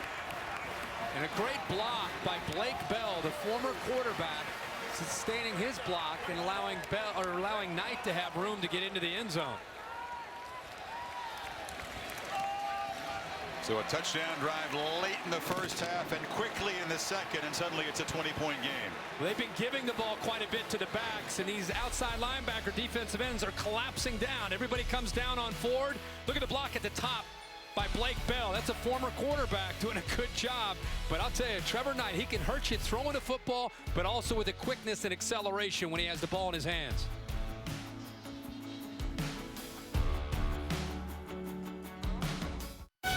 ESPN is your home of the new college football playoff. There's the brand new National Championship Trophy presented by Dr. Pepper. Awarded January 12th in Arlington. Sooner fans certainly hoping their team can be in contention, trying to make a strong statement in their final non-conference game tonight before they begin that 9-game Big 12 schedule. Everett Young's going to bring it out. Gets a couple blocks, dances across the 25, and then slammed it down hard right there.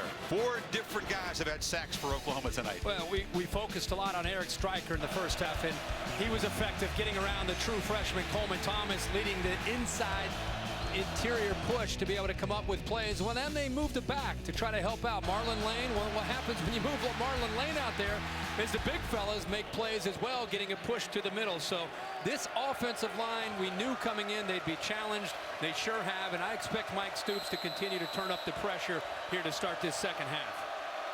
Volunteers were once within 6, and 2 Oklahoma touchdowns sandwiched around halftime put him in a hole here. First down throw to the 20. It's caught, and now they're going to rule incomplete. Hurd was trying to come up with it. Ball is thrown in front of Hurd. So it was a forward pass, and the freshman couldn't quite get the handle. Boy, it's tough. That's almost like a running play, but when your longest run, again, is just 4 yards, very tough on a young offensive line and a quarterback. Yeah, it makes you so predictable as an offense. I think they've done a pretty good job of still mixing things up, all things considered. Under 1 yard per first down play on average. Once again, there was pressure off the edge. It was Stryker right in the face of Worley. Yeah, same blitz. Same blitz, this time coming from the field to the left of the quarterback. Again, he delays, and then as the ball is snapped, there's no way the tight end can come over there and pick up that blitz. Another true freshman, Daniel Helm, happened to be coming over. By the time he got over there, 19 strikers already by him, and it's the quarterback's face. If A.J. McCarron is watching, he's saying, oh, I remember 19. 3 sacks. Sugar Bowl. Oh. All right, they need 10 on third down. What is Mike Stoops dialed up? No, they drop off, just rush 4, and there's a completion.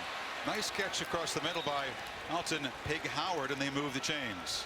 Not only a nice catch, but after all the pressure he's been under, a good job of sitting in that pocket and putting the ball right on the money to Howard. He found some space. They didn't bring pressure. They brought 4, played zone. Howard sits in that soft spot of the zone, and Justin Worley, boy, he is growing up, and if there's any question who the leader of this offense is, it's number 14. He gets 16 on 3rd and 1. Third catch for Howard. And this is Hurd. Big Howard is a guy that was a Wildcat quarterback, a jet sweep runner a year ago, a guy that was suspended for the spring and summer. They wanted him to rededicate himself. Coach Jones always says this is a lifestyle. He'd just be a part-time player. Right. And I think he's made that commitment. I think we've seen the difference in him this year in these first 3 games. Hurd just battling for a short yard gain. Just not much room up in the center of that Oklahoma defense. Jordan Evans got him. There's just nothing in the interior. You're not going to be able to get a push, and it's nothing against this young line. It's going to be hard for any offensive line this year against this 3-4 scheme. Jordan Phillips, Charles Tapper, and Dule in the middle, and then, of course, off the edge, Grissom and Stryker just setting the edge so well in this defense. Another third down. They need 5. They move the pocket. Worley had some time initially and then just threw it into the front row. Well, when you roll out like this and you move that launch point, your options are limited. Watch this. He's going to look back to the inside, but look at the coverage right there. They take it away.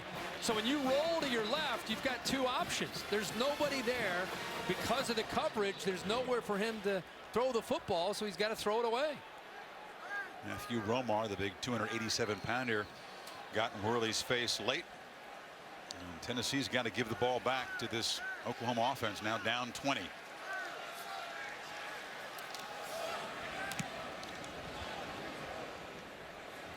And Dar pins Shepard on the sideline. He makes a fair catch there at the 16.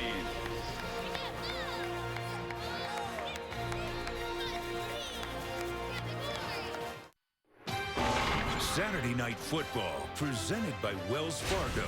On your phone, online, on the go. Wells Fargo makes it easy to get banking done. The new Dollar Cravings menu at Taco Bell. Live Más. And Buick. 5 expectation-shattering models. Another reason to experience the new Buick. Rare visit from the SEC to Norman. Bob Stoops in his career 4-4 against SEC teams. That's not counting the games against A&M and Missouri when they were back in the Big 12. He's actually 3-0 against Alabama and 1-4 against all the others, including, of course, 2 losses in the BCS championship game. Sooners up 20. Get the ball back at their 16. See if they try to slow it down a bit, Kirk. Grind some clock, or is it too early for that in the third quarter? I think it's too early. And they flip it to Ford out of the backfield. And once again, the young back used as a receiver. Reeves may have been stopped him, but after a gain of 11. Yeah, I think you'll see this offense continue to put their foot on the accelerator. Nice job here. I love that 1st and 10 call. The versatility of this quarterback. You can do so many different things. Again, multiple formations. You can't sub on defense if the Sooners aren't changing offensive personnel, but because they have versatile guys, they can continue to do this for a long drive. Play action. They take a shot downfield over the head of Shepard, who was well covered there. He thought too well covered by Coleman. And you bring up a good point about this offense and how versatile it is, because it's not just tempo, but they have hybrid players that can play multiple positions. So it's not just dealing with that personnel grouping that happens to be in, but they can do so many different things. Now Sterling Shepard wears number 3 like his father Derek did. He was a great player here in the late 80s, part of the 85 national championship team. And then Derek was hired as a graduate assistant coach by Bob Stoops. He left to go to Wyoming to be an assistant, and Derek Shepard passed away, died of a heart attack when he was just 35 years old. Now Bob Stoops always had a feeling for Derek. He spoke at his funeral. He kept the remarks of the eulogy in a piece of paper in his desk for many years. And after Sterling signed with Oklahoma, Bob presented him with that piece of paper. But Sterling Shepard had always grown up around the program, had been a part of the locker room with his dad, and he actually kept Bob waiting 24 hours after the offer was made for a scholarship. He finally said yes, and he was never going to go anywhere else. I thought it was pretty touching to hear Bob tell us a story about when Derek passed away, that Sterling was very young and he embraced him. He brought him in. He wanted him in the locker room. He wanted him to come around the team, and had no idea one day that this young Sterling would end up being a football player that he would end up recruiting. Second down, they hand it to Ford. He's hit hard. Yeah, Stoops wanted to make sure his assistants also saw what he saw, that he wasn't favoring Sterling Shepard in the recruiting process because he felt so much for his dad. They also said, no, coach, this guy can play. Yeah, sign him. Once he became a sophomore in high school and they brought him in for camp, and everybody looked at him, and he said, well, what do you guys think of young Sterling, who they'd been seeing around the football offices and the games all these years? And they said, I'll take him on my side of the ball. And the receiver coach was saying, no, I'll take him over here. And then Bob knew that he had a great player. 3rd and 8. Volunteers desperately in need of a stop here. Play clock down at 4. Not going to have time to get it off when they call timeout. Night a little hot, but they were trying to make a late change to the call. Better to spend one on 3rd and 8. Oklahoma up 20. And Bob Stoops certainly never thought he'd be a lifer when he was hired in December of 1998. Of course, won a national championship in 2000. 8 Big 12 titles. That's 5 more than any other program in that span. Lost a few other championship games besides winning the one in 2000. There have been so many overtures, Kirk, over the years. Florida, where he was a defensive coordinator. Notre Dame, perhaps the Cleveland Browns, but he's stuck around. Can't believe it's been 16 years he's been the head coach here. He's moved. He's in his 3rd house here in Norman, but he's stayed in the job. On 3rd down. Knight, well protected, delivers over the middle, but he overthrew Shepard. The rare times tonight when number 3 has been targeted and hasn't caught it. Boy, he had all kinds of time back there, and this is the part of his game that's just only going to improve. He starts to his left, he comes back because of the time that he has, and Shepard's coming right through the middle there, and that would have been a tough catch because the middle linebacker A.J. Johnson's there, but the accuracy, the consistency from an accuracy standpoint is the area where, again, Trevor Knight making his 8th career start tonight. He's going to get better and better, more consistent in that area. Pressure. Barnett gets it away. It's a short kick, bounces, left alone by Sutton. And Tennessee will take over at the 33. Talked about Bob Stoops against the SEC because it's been such a big storyline. It began with a bowl loss to Ole Miss in '99. Arkansas, he was able to get them. But notice the 3 wins against Alabama. 2 in the regular season, and of course the Sugar Bowl. Florida and LSU beat him for BCS titles. I think he and his program really needed that win, not just because it was Alabama. They needed a signature win and a big win for Bob and for this program to kind of springboard them into this year. It was a 17-point underdog in New Orleans. Play action fake. Worley now pitches it along the sidelines. Incomplete. Trying to fight back for the underthrown ball was Josh Smith. But again, it's trying to find a matchup that he likes. Worley trying to find Josh Smith against a safety. That's the matchup you want to try to find. It's not just trying to get the ball out to the receivers against the corners where it's a pretty even matchup. But if you get Josh Smith or another inside slot receiver matched up man-to-man against Hayes or Thomas, they've got to try to take that.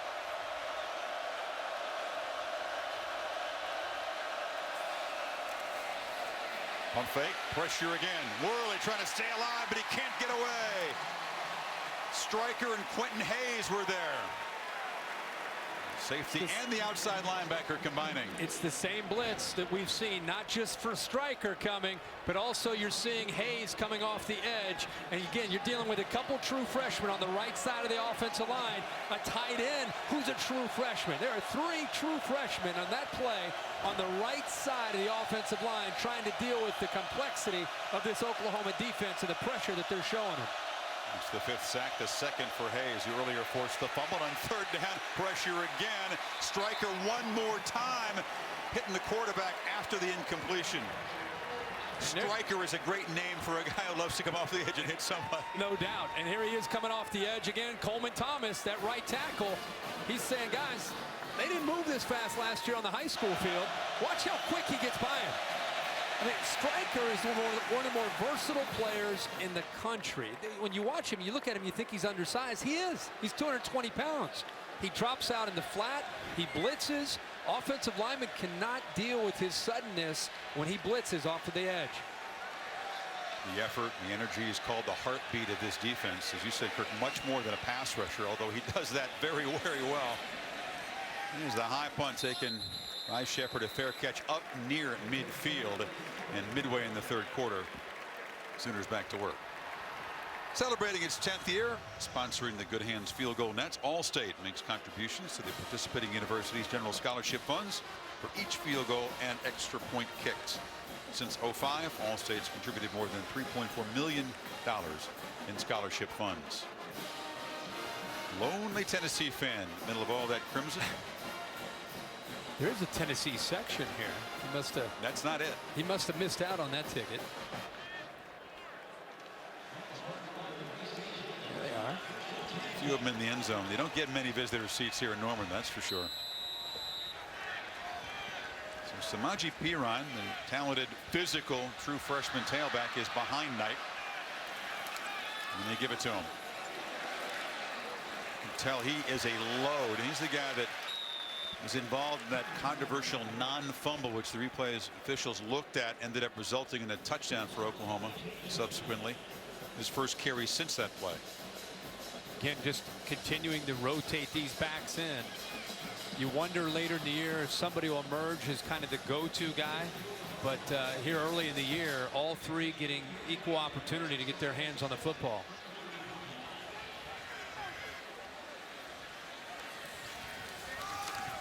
He ran again. A physical guy Jalen Reeves-Maybin's an excellent linebacker. Barnett, together they're able to just get a hold of him, but it's a first down.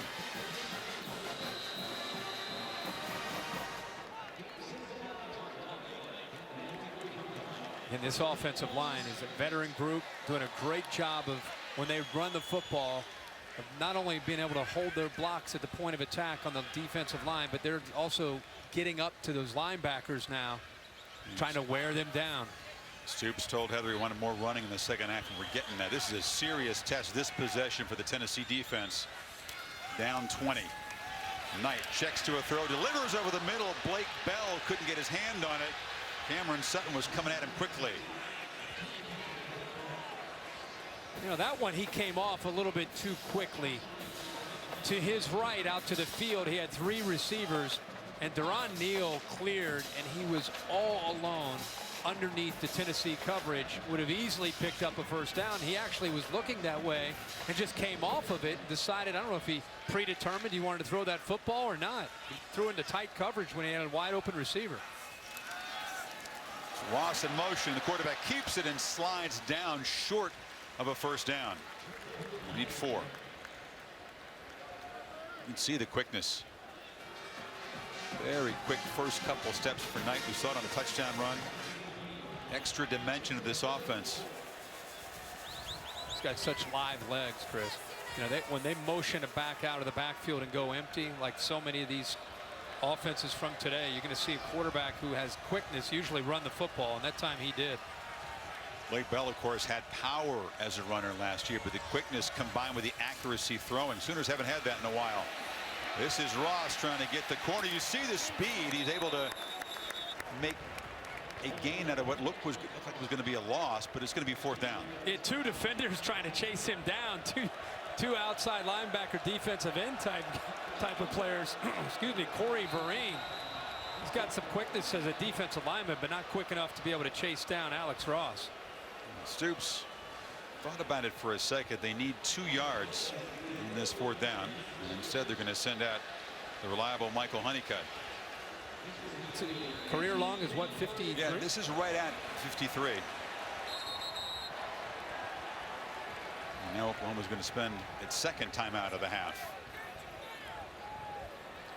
So we'll see if Honeycutt can add to the lead.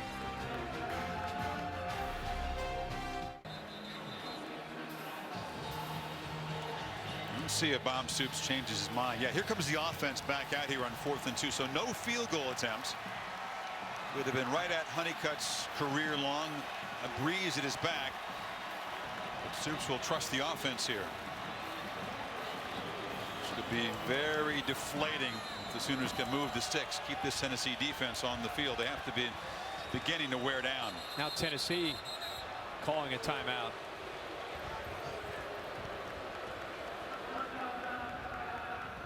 Expecting the field goal team to come out there. Stoops brought the offense back, and Butch Jones spends the first of his timeouts in the half. Heather? Well, guys, Justin Worley's last play on offense was a rough one. He went down hard, and Butch Jones actually just came over to check on his quarterback, who told him, my head snapped back, but I'm okay. Teammates checked in with him, but Justin didn't receive any medical attention, and he is good to go on the next offensive series. All right, thank you, Heather. There's the hit by Stryker, and the head hit the field. Whiplash. A lot of times, you know, in this era of concussions and the awareness of concussions, a lot of times when a quarterback gets sacked, it's not the hit, but it's, you know, that momentum of your head coming back and hitting the surface. Look at his eyes there, Kurt. He's had, I mean, he knew what he was getting into tonight with that line. I mean, Tennessee knew it was going to be a challenging game for them offensively because of still trying to get some experience up front. When I said previous play, they had 3 true freshmen if you included the tight end on the right side of the offensive line. You got Eric Stryker blitzing you. You know it's going to be a long night. On 4th down, it's Keith Ford to the left of Knight, and now Shepard comes in motion. Wow. Well, eventually we're going to run this 4th down play, but this is the 3rd timeout in the sequence. Timeout, Oklahoma. The suspense is building. That is their last timeout of the half. That will be a 30-second timeout. He doesn't figure maybe to need him at this point, at least. Well, he's frustrated. He's frustrated with either the communication from the sideline or whatever it might be. I can't wait to see what's going to happen on 4th and 2 after the build-up here. Huh? I don't know if they didn't get the right play in or the right formation.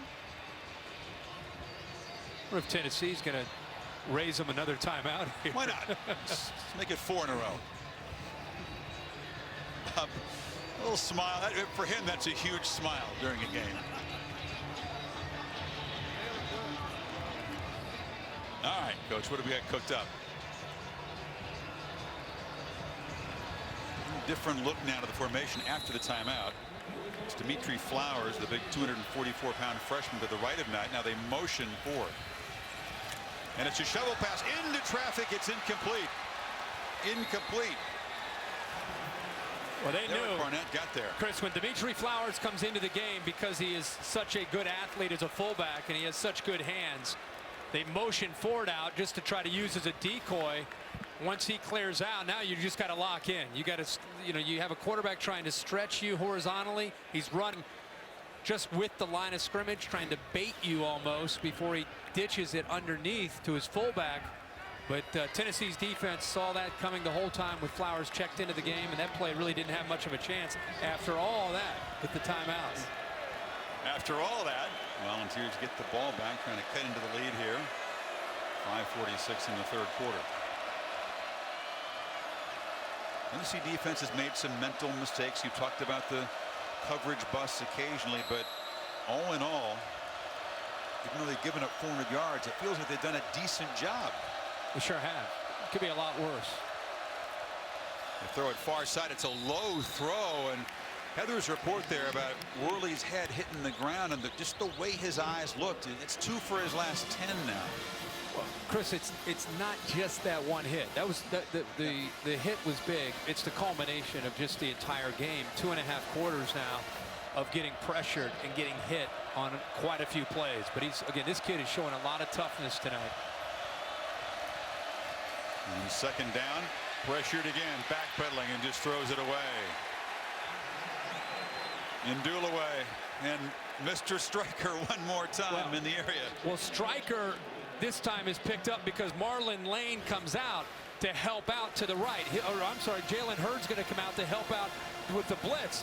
Problem is, you're going to leave another true freshman isolated one-on-one now. So the one-on-one matchup's either going to be outside with Stryker or in this case to the inside with Robertson, a true freshman trying to pick up that block. You're either going to lose to the outside or you're going to lose to the inside in these one-on-one matchups. And true freshman versus senior defensive tackle usually didn't work out too well for the young guy. 3rd and 10. And Tennessee will spend another timeout as Oklahoma was showing more pressure and the crowd was getting all revved up. Right. And he's talking about the play clock. I mean, if they didn't get that timeout, there's going to be a delay of game. We don't question Worley's toughness at all. He's proven that. But you wonder, Kirk, if the wear and tear beginning to pile up, the mental mistake there. Absolutely. And this is a great look again at the freshman, the true freshman right tackle, Coleman Thomas, bouncing to the outside to help with Stryker. Worley getting hit again. Got a forearm up to the face at that time. If you watch Oklahoma defense this year, you're going to see them do this to a lot of quarterbacks. Chris brought it up earlier, we both did, about Alabama and A.J. McCarron. A.J. McCarron got hit a lot when he played this defense in the Sugar Bowl. So it's not just that, wow, they've got a lot of true freshmen. That obviously adds to it. But wait till the Sooners play the entire 2014 season. You're going to tune in and watch them play. You're going to see them do this to a lot of offenses. They're strong in the interior with Phillips and Tapper and Dule. And they've got such quickness with Grissom and Stryker on the outside. And then they're creative with how they want to come after you. It's just a lethal combination. Sooners waving their arms, asking for more crowd noise on 3rd and 10.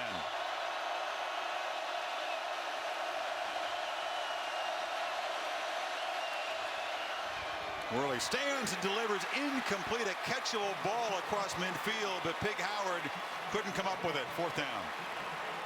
After all this kid's been through, he knows what's coming. It's 3rd and long. Are you kidding me? He knows he's going to get pressure. It's a stun up front. They're coming right, closing in on him, and he puts that ball right on the money. Right on the money. Good coverage by Julian Wilson. Gets in there with that right hand to knock the ball loose. But that is a heck of a throw by Justin Worley, considering everything he's been through. 8th punt for Matt Darr. And it's a low kick. Bounces around dangerously near an Oklahoma player. The Volunteers hoping it touched the man. No signal yet at the 30-yard line. Now they signal Tennessee ball. Yeah, Chris, it looked like that hit an Oklahoma player. Stephen Parker was down there. Yeah. He did not have his eyes on the ball. He was trying to block a man. Hit his shoulder. It was a low kick. Of course, though, the opportunity to review this, but the recovery made by Reeves Maben, the starting outside linebacker down there covering the punt. Another look. Watch his right shoulder. It looks like it hits him right on the arm. Right there. Yep. Ball is up in the air. Now it's a free ball at this point. After the bounce, it came up off the shoulder. It's a mental mistake. Shepard's yelling, Peter, Peter, Peter, meaning get out of the way, get out of the way. Parker doesn't get out, and then the awareness by the Tennessee cover unit to be able to come up with a football and give Worley and the Vols offense some pretty good field position. Second turnover by Oklahoma. They will review it to see if there was should be pretty enough quick to overturn it, but I think it did after it hit the turf, come up and hit Parker on the right shoulder. Right there, you can see the ball change direction. No doubt. No doubt about it. It was a low punt. And those are always tricky, bouncing around. The guys trying to make the blocks not aware of it. The return man, Chevy, you see his arms? Not only are his arms moving, he's yelling, Peter, Peter, Peter, Peter, Peter, meaning clear out, clear out, clear out. And Reeves Maben is right there shoving on him. Yep. Very alert play. By the time Parker probably heard Shepard yelling, it was already too late. See, he's engaged there. Now he's hearing it. Now he starts to try to get out of the way, and it already hit him. And Shepard knew it. You could see him begin to move forward and try to recover it. Yep. Definitely hits him right there. So Tennessee. After further review, the ruling on the field is confirmed. First down. Tennessee's going to have the ball here at the 30-yard line of Oklahoma. 5:24 in the quarter, down 20. Desperately in need of 7 here. I think you got to look for those matchups with Pig Howard and Marquez North, number 8, with his size at 6'4" in this area. Ball up in the air. He is very, very dangerous to try to match up with one-on-one. But Worley in the passing game have not been clicking in the third quarter at all. Pressured again, dumps it off short. Hurd is going to be corralled for a big loss. Yeah, Oklahoma felt this coming the whole way. They brought in pressure with Hayes, strikers out there. You know, I think that's one of those cases. There's the versatility of Eric Striker. You think he's just going to rush the quarterback? He shows like he's going to blitz. He starts to feel that they're setting up a screen. That's great instincts by Striker that time. Out in space, making a play. It's a 7-yard loss on first down. Worley pressured. Ball comes out. He jumps it on the 40. Striker is just a nightmare in there again. And Tapper was there as well. Has he ever been well protected in this half? Has there been pressure every single pass attempt? I think Striker's trying to strike a pose here tonight. I mean, this guy's been all over the field. And Worley has been under pressure. Grab the quarterback's leg here. If he doesn't, Chris, if he doesn't get the ball out of his hands within 2.5 seconds, number 19 is going to be in the backfield. And ruled that his arm was coming forward. Incomplete pass. See how he's walked out over Josh Smith. Now he's going to show. Now he's up to the line of scrimmage. Here he comes. Come after him again. It's another sack. Striker may have gotten the face mask that time. He came looping around. Tapper was there again. Maybe the penalty's on the defensive end to wipe out that sack. Yeah, it was on Tapper. Personal foul. Face mask. Number 91 of the defense. 15-yard penalty. Automatic first down. Penalties have wiped out 2 sacks, so the total will be even higher tonight. Yeah, and I think with Tapper, who's a guy that's played a lot of football, I think part of that was Worley actually trying to avoid contact, lowered his helmet, and when he did that, Tapper's hand was already getting ready to engage in what he thought was the midsection of Worley. They ended up grabbing a face mask instead, and the Vols catch a break and get the first down. At the 21.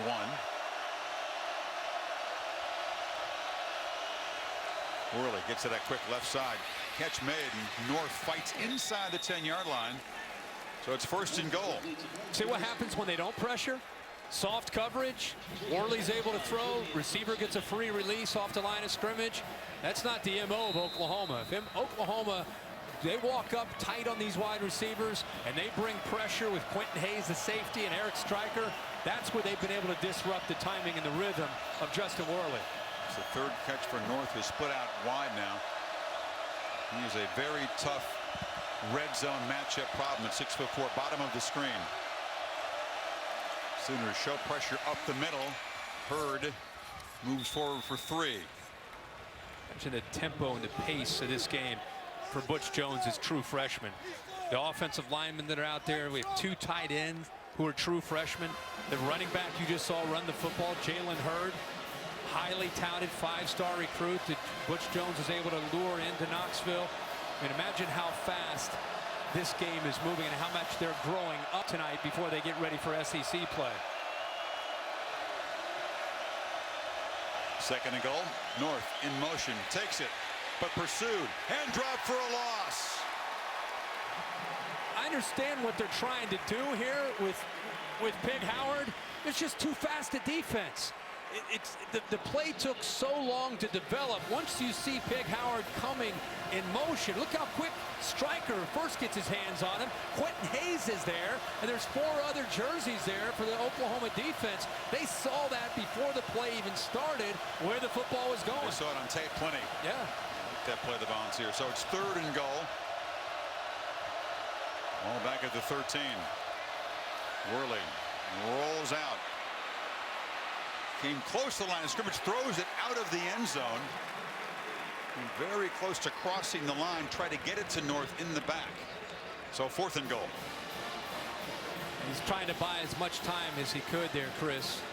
That time again, the amount of time that he had, you would think that somebody would be able to break open, but Mike Stoops, who's been pressuring all night, this time keeps the secondary, and he had 6 defensive backs on the field. They all sat back in coverage, and Worley eventually tried to squeeze one in, but North, of course, didn't have any room to make the catch.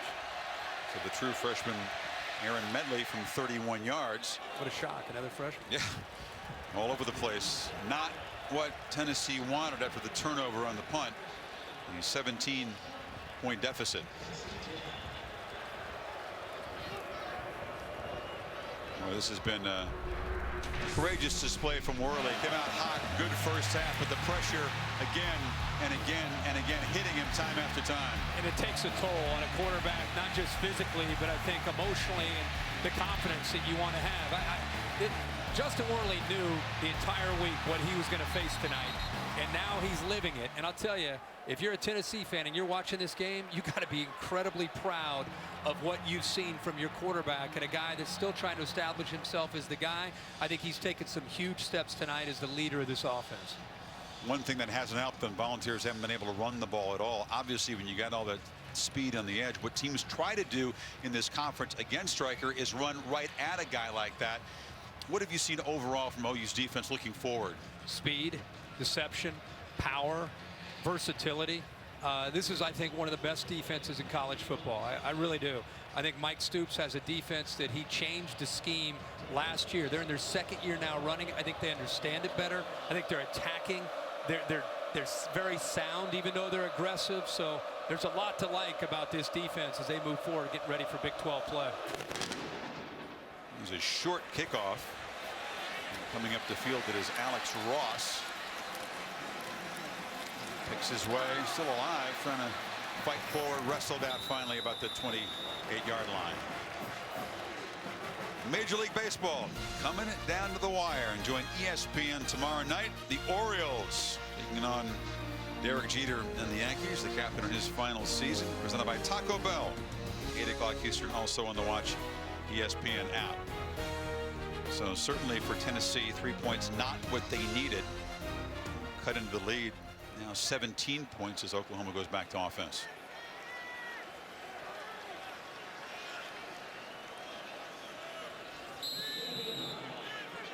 A 300-yard night for Trevor Knight. 18 of 29, 304, the 1 touchdown and the interception.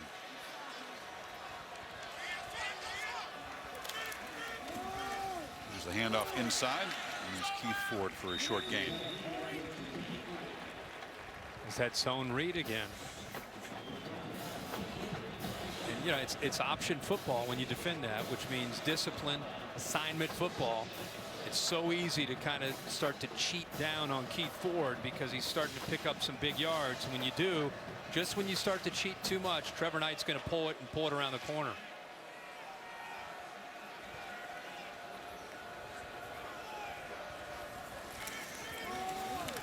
Ford's got it again, and but elude a tackler in the backfield and sprints to the sideline.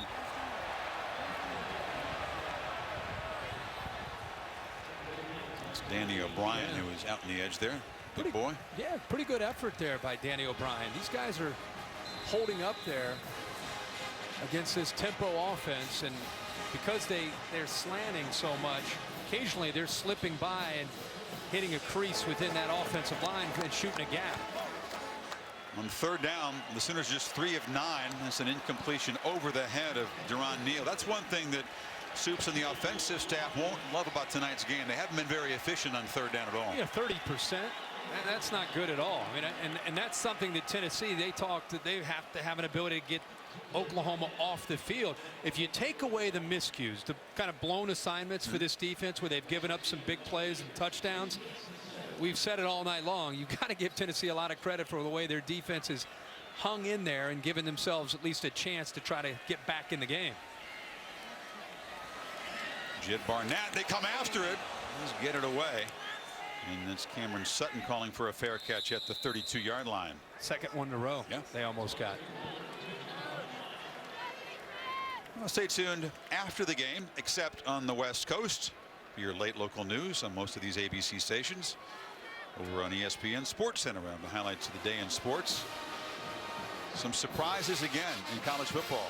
Boston College up 13 on USC and Chestnut Hill, the team we saw win at Stanford last week. It's amazing. We've seen some teams that have struggled with prosperity. Virginia Tech going back home after beating Ohio State, losing to East Carolina. Now USC, they go up into the top 10 in this week's rankings, and they're down big right now against Boston College. On first down, they hand it off to Hurd, and the freshman breaks into the secondary. Jalen Hurd shows the speed, not shoved out until he gets to the 25-yard line. And now Tennessee threatening again. Watch the true freshman, tight end Daniel Helm leading the way, picks up a block on Dominique Alexander. And this is what Tennessee fans are so excited about. Hurd is 6'3", 227 pounds, true freshman. Now he'll line up down here in the slot at the bottom of the screen. But this guy is the future of Tennessee's football's offensive team. He got 43 yards, hadn't done anything running the ball all night. Smith trying to break free there. Stryker, again, not just a pass rusher, flying all over the field, making another tackle. By being able to run the football a little bit, I mean, that's one play they've had, but obviously it slows down Stryker. Does he ever get tired, number 19? No. Oh, no. He's going to go all night. He's the Energizer Bunny.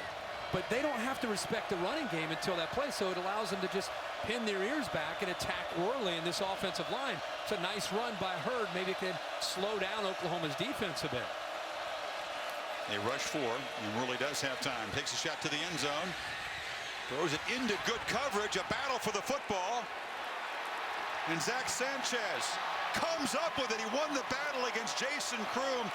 And this guy just has a knack for making plays. A risky throw by Worley, but this is a very, very athletic interception. Well, they'll probably take another look at this. Look at the focus. This is the playmaker of the defense, Zach Sanchez. Never gives up on the football, gets his foot down, completes the catch all the way through. That is a heck of a play. Keep in mind that Kroom is 6'5". What you didn't see there, maybe we'll take another look at it, is the way Sanchez used his body to position himself to be able to make the play. He didn't let Kroom get to it. And the replay, we'll take another look. Watch how he pins the ball with that right arm against the shoulder pad, then brings the hand up, foot still inbounds. Kirk, if it stands, his 5th pick in the last 6 games. He's become the playmaker, as I said, Chris. Had another guy who had a great Sugar Bowl. Just a guy that has a knack for that ability to make big plays. And it will stand after reviewing. So a huge takeaway for Oklahoma. They try to guard this lead, and they'll go back to work in the final seconds of the third quarter here. A short gain for Ford. What I was impressed with was not just the way he pinned the ball against his shoulder pad, but how he kept Kroom away from the football. I mean, that ball is basically thrown up for Kroom to have a chance to be able to make a play on it because of his size. And I just love how Zach Sanchez, the technique that he uses. Watch him use his body. See how he's slowing Kroom down? He's not letting Kroom get to the football, and he slows him down to be in position for the football to come up with, by far, one of the greatest interceptions we've seen this year in the early season.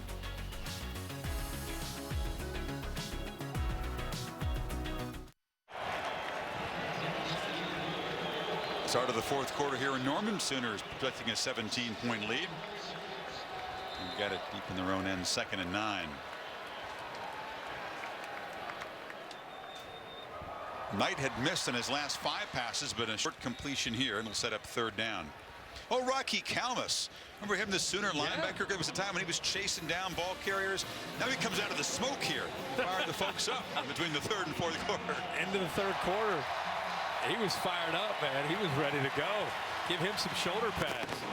Part of that championship team back in 2000. 2-time Big 12 Defensive Player of the Year. Sooners need 7 on 3rd down.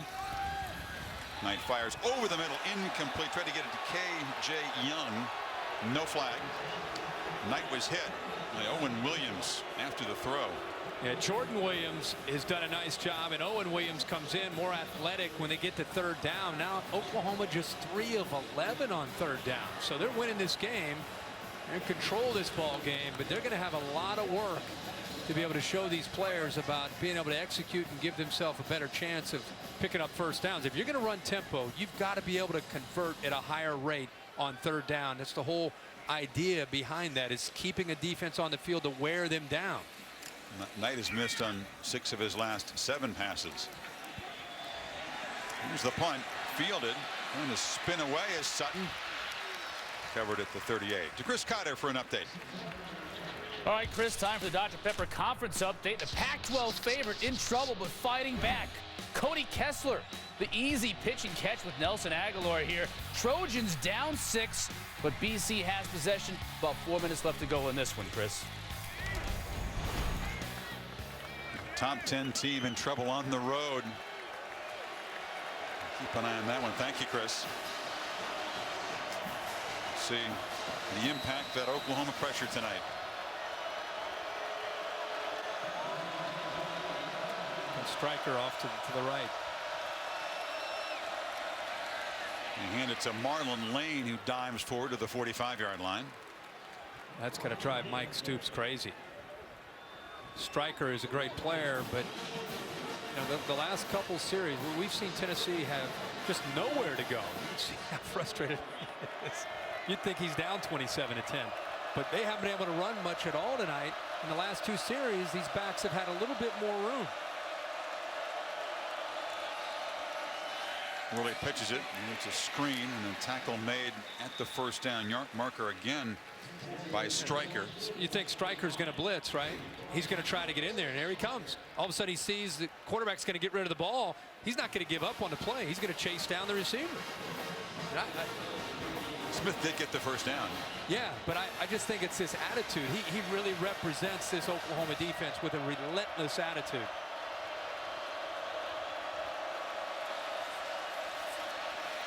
Worley fires across. Catch made, complete short of the 1st down is Marquez North. Another look at how active Striker has been tonight. Yeah, he has. I mean, he's been the guy that Mike Stoops has decided to turn loose, much like he does most games that they play. He's undersized at about 220 pounds. He's built like a safety, and yet he does a great job of being able to get around these offensive tackles and being so elusive and so quick.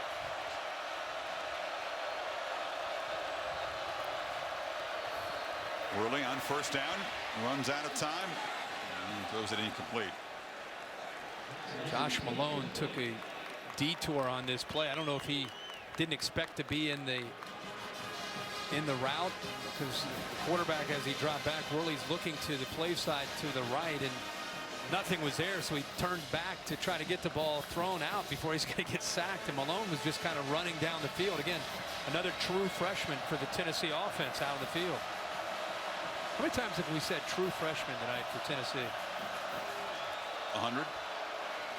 There's another true freshman. Hurd breaks into the secondary, flashes the speed, and hammers down inside the 15. So after doing nothing all night with the running game, Hurd has had a couple of good runs. Yeah, and the left tackle this time, really good job of picking up his block. Kirbyson and also the tight end, Daniel Helm, sustaining. Nice double team there. And Jalen Hurd giving us a preview of what's to come throughout the rest of this year and a very bright future for this Tennessee offense.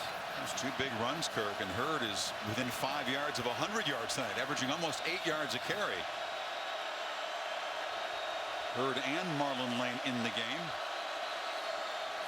Hurd's got it again. This time it's a 1-yard loss. Nowhere to run as Peterson shut him down. Well, just the threat of them being able to run the football can slow down the pass rush. And the other thing, in that time, again, you're still going up against those monsters in the middle there for these offensive linemen. But just the threat of that running game, Chris, and the tempo of the offense, they can also wear down the Oklahoma defense. It works both ways. Sooners are rotating D linemen in there, though. Worley, this time they roll the pocket. He has time, and he escapes. Worley with a stiff arm, brought down inside the 5 by Jordan Evans. Great job not giving up on the play by Justin Worley. Again, think about everything he's been through. He rolls left. There's nothing there. Instead of throwing it away, he sees an opening there and almost is able to get away from Evans and get into the end zone. But by deciding to keep the football, now look at this 3rd down as opposed to being 3rd and 10. Amazing how those 2 runs by Hurd have kind of stifled OU's pass rush. 3rd and 2.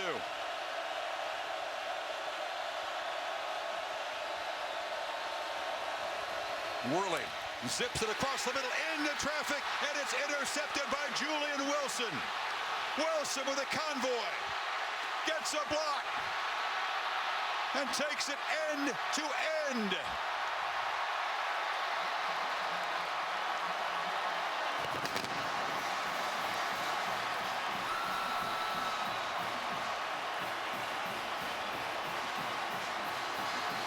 A 100-yard sprint for a pick 6.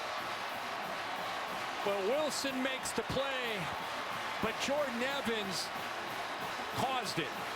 The middle linebacker right in the middle reads the quarterback's eyes. Great job of recognizing the route. Gets his right hand on the football, and that's what sent it up into the air, where Wilson's able to get the interception and give Tennessee a dagger to this football game. Nice play by Wilson, but Jordan Evans set that play up. He prevented the touchdown the play before, and then he comes up with a deflection to cause that ball to go up into the air. We're going to review this. Did Wilson cross the plane of the goal line before he dropped the ball? Are we going to get almost a honey badger replay, remember, for LSU? Did he drop the ball before he crossed the plane? Can't see from that angle. I think he's across, but I think it's a little bit close for Bob Stoops. North has given chase. It is right on the plane if he did cross it. Tough angle so far. Nothing where you could overturn the call. Tell me you make a play, you run 100 yards. You can't hold it just a split second longer before you're in the end zone. Yeah, he'll get an earful in the film session. I don't think I haven't seen anything yet that's going to make them turn this thing over. Without that look right down the goal line, it's difficult to see. He was very close, and again, this Big 12 replay crew has to have indisputable visual evidence to overturn the call on the field. That's a tough call for officials who are sprinting down the field to see it when they call it live. Yeah, here's the linebacker right in the middle here. See his eyes. He's looking around. He's reading the quarterback. He's looking around to the routes, trying to feel where that ball might be going. It was an empty backfield, so it's either a quarterback draw or it's a quick throw. It's one or the other. Quarterback didn't show it. He's not going to run the ball, so right away he gets his hand in there and knocks that ball loose. The ruling, we were looking to see if the runner dropped the ball prior to crossing the goal line. He did not. Touchdown. So the pick six stands for Julian Wilson. Worley's thrown interceptions in the end zone the last couple of possessions, but that will be a teaching moment. Yeah. Because they would like him to hold the ball a little bit longer after making such a great play. No doubt. No doubt. He'll get plenty from Mike and Bob Stoops when they review this game on the film.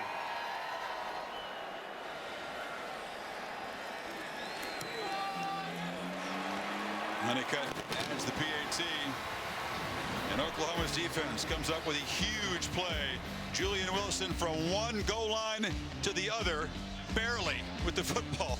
And Oklahoma stretches it to 34-10.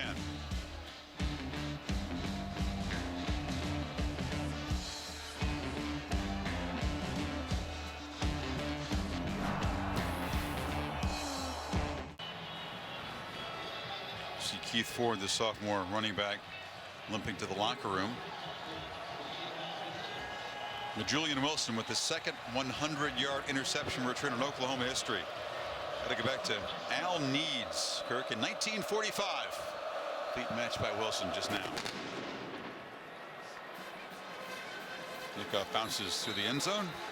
Back to Chris Cotter for an update. Chris, UCLA and Texas in a close game in Arlington. Tyrone swoops. This is his second touchdown pass of the night. John Harris hauls this one in.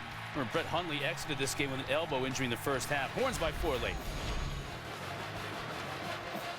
Very, very rough night for LA football as USC goes down to Boston College. Brett Hundley hurt earlier, and the Bruins up against it now, trailing late. That is two big losses for both teams in Southern California, both thinking that they had a chance.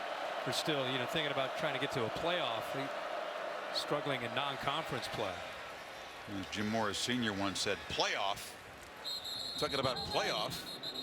His son knew that the Bruins hadn't really responded very well to the hype. He wanted them to play as underdogs.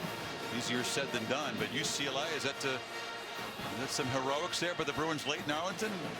Yeah, it looks like UCLA. Posted there. Don't put a fork in LA yet tonight.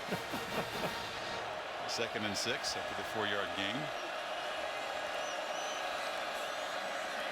Worley takes a shot. Far side, delivers complete. And breaking free is North across midfield. That's a great throw. That's a great throw again by Justin Worley. A little bit late, thrown back. You'd love to throw this towards the sideline. And then Sanchez, if he's in better position, can make a play on the ball. But because the ball is thrown on time, even though it's a little bit behind his receiver, makes it tough for Sanchez to get there. And Sanchez, instead of playing the receiver, he plays the ball, and that's what allowed North to make the play and still get upfield for more yards. And Sanchez, who made that acrobatic interception in the end zone late in the 3rd quarter, was down on the field. Remember, he fought through a shoulder injury from last week to be ready to go this week. Seems to be okay. All that Worley has been through, Kirk, all the times he's been hit and harassed and a couple interceptions in the end zone, still up making throws like this. Yeah, and again, what a concentration by North to be able to make that catch. Sanchez, I don't know what he may have hurt, but he got up pretty quick, and he'll be back, I'm sure, right back out in the field. Ball's in Sooner territory. Handed off inside, and that's shaking a tackle is Marlon Lane. The ball running game did absolutely nothing in the first half. Much more effective after halftime. Well, really, the last couple series, they've been able to get both Jalen Hurd and Marlon Lane a little bit more room, and it's, that would have been great to see for Tennessee if they did that in the first half to slow down Stryker in this pass rush that Worley's had to deal with. This is Hurd cutting it back. He'll get a first down about the 38-yard line. Stryker tackled him again. Yeah, they had room to run into the middle, but look to the outside. Stryker's the guy that chases the play down from behind. Otherwise, Jalen Hurd's able to get another maybe 5 or 10 yards. This guy's all over the field. 200, I keep saying it, 220 pounds. Just a relentless player with tremendous instincts.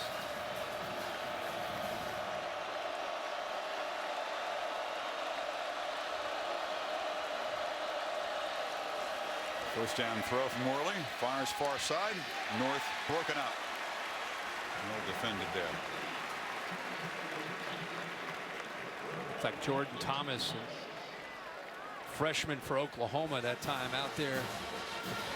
We've been seeing Zach Sanchez out on the field. He'll now check back into the game, but the freshman Thomas was out there by himself against Jason Kroom and held his own on an island.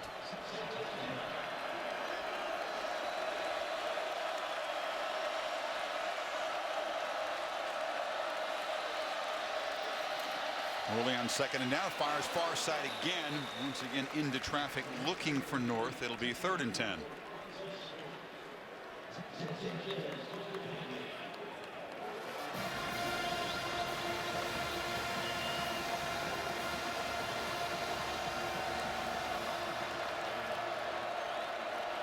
Volunteers just 5 of 15 on 3rd down tonight. Well, Mike Stoops bring pressure this time. Yep, they're going to rush 5. Worley gets it out quickly far side, but North can't get away. Very sure tackle by Sanchez. Again, is slow to get up. You wonder if he's aggravated that shoulder problem. He held on to the physical receiver well that time. Yeah, he's fighting through some pain there to be able to stay out there. And remember, North with his size is tough to bring down. 6'4", 225-pound receiver. Going to go for it on 4th and 5. Have to. You can see he's just favoring that right arm. Worley looks left immediately, fires that direction, almost intercepted again, and Quentin Hayes was thinking about a pick 6 of his own. But what Oklahoma is doing a good job of is the awareness of the down and distance and where the first down marker is. They are breaking on the football, and they understand that Tennessee, they need to get 3 or 4 yards. Their coverage is right at 3 or 4 yards. You can see both strikers out there, Quentin Hayes is out there. Everybody's staying right there, and it's really, really tough for Justin Worley to try to get one into that coverage.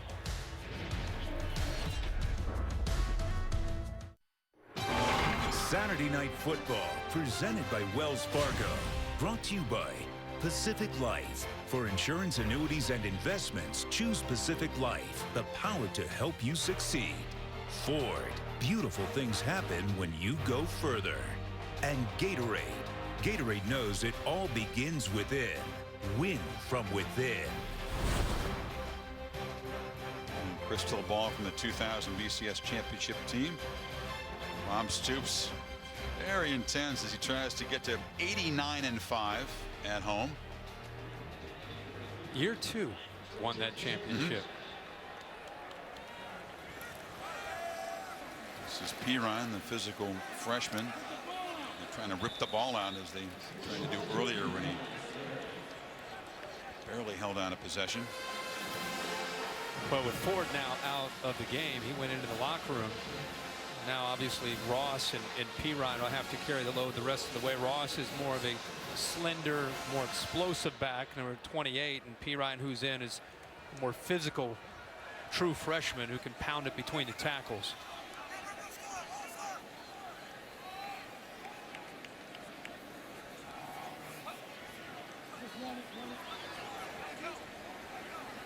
We'll use the play clock here. Perine again picks his way, and you can see the power of the young guy. First down across the 44. Daryl McNeil met him close to the line of scrimmage. He felt the brunt of it. And 245 pounds, lowering his shoulder, and he is pure muscle. McNeil came in there to fill, and I mean, he got, watch 33 fill in right here. Boom. That snap back. They also admire that he held on. You know, his vision, his cutting ability, besides the power, got good speed for a back that size as well. Well, Oklahoma always seems to have backs. You know, I mean, they've always got 2 or 3 really good backs. These guys are willing to share the load. You don't come to Oklahoma if you want to carry it 30 times a game. Maybe Adrian Peterson did, but typically they like to spread it around. The flag is down. I mean, the best OU teams in Bob Stoops' 16 years, I know Adrian Peterson was unique, but in most cases it's where they've had 2 or 3 guys back there rotating. Offense number 77, 10-yard penalty. First down. Deontay Savage, that's the first holding call on the Sooners tonight. I think for Oklahoma to be able to have a magical season, the big issue to me is, can they stay healthy on the offensive line? I mean, they've got skill. They've got a quarterback now that's making good decisions. They've been depleted over the last few years up front. By the end of the year, they've got to stay healthy up front. He ran again, makes a cut, lowers the boom, sheds tacklers, still running deep into Tennessee territory, and you can see the reason for all the hype. Remember last time 33, McNeil had a chance to make a tackle and he felt it. How about this time? He's going to come up. Here he is. Oh, he's not even thinking of wrapping up. He just kind of threw his right shoulder and lowered his head and hoped. I mean, you've got to wrap up. I mean, you say that's like a business decision, right? When you go out and make a tackle. Yeah, remember the last play he came up and he got buckled. This time he comes up, he tries to go low, and instead of wrapping up, he just lowered his shoulder and just kind of took a knee, hoping he'd go down. It's 31 more yards. We're seeing an excellent duel of hyped true freshman tailbacks. Jalen Hurd for Tennessee, and now Perine imposing himself here in the fourth quarter for Oklahoma. Ford wrap-up coming up next. An eventful night as UCLA. Kirk did come back late to beat Texas in Arlington. Jerry Neuheisel, Rick's son, with Hundley out injured, engineering a game-winning drive to break Texas hearts. Yeah, that's amazing. Rick's got to be fired up for that. Not only his alma mater gets a win, but his son gets a chance to step in. Remember meeting with him? He was a young high school kid hanging out with Rick before he chose his college. This is Alex Ross, the speedy young sophomore back, taking his turn inside the 30. Such a different feel when Ross gets to football. He is a guy that can take it to the house in a hurry. He's not going to necessarily run over you, but he'll run around you and by you. Another one of those third downs, though, Kirk. Oklahoma will take a look at what they did not do well on third down tonight. And they studied the tape of this one, just 3 for 11. This is Knight rolling out a completion, but hammered short of the first down. Cam Sutton came up and lowered the boom on Neal. So it's 4th and 3. We're seeing a lot of big hits here in this second half. That play, again, it took a while. It was a play that was designed right in front of Sutton. He was just almost sitting there waiting for that ball to be thrown. And quarterbacks have to see a flat defender out there waiting. You don't want to throw it and leave your receiver out to dry. And that's what that time Trevor Knight did. So Honeycutt, who's 2 for 2 tonight, both of them inside 30 yards. Price from 45, and it's blocked. Rarely does he miss a field goal. Tennessee makes the block, and Oklahoma will just run down there and touch it, so it can't be returned. So Butch Jones special teams come up with a play. The lead is still 4 minutes to play. Let's take a look at our Pacific Life game summary. And Oklahoma's defense has really done a good job of getting after Justin Worley in so many different ways with the pressure. But not only the pressure, they've also created some turnovers. They've created 3 turnovers, gotten the ball back to Trevor Knight. Trevor Knight's taken advantage of some miscues and mental errors from Tennessee's defense, and they've come up with some big plays. Knight's thrown the ball now for over 300 yards, but at the same time, give Tennessee credit for, it's 34-10. Their defense has stepped up and made plays as well. Oklahoma's had the 2 interceptions in this half, but not an overwhelming offensive display for the Sooners after halftime. Short gain by Marlon Lane. Vols will have a bye week and then a very important SEC East game against Georgia now, with extra urgency for the Dogs coming off the loss in Columbia today.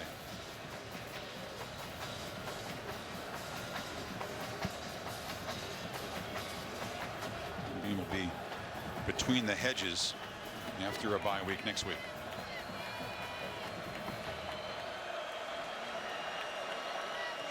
And second down. There's a handoff inside again, a short gain for Lane.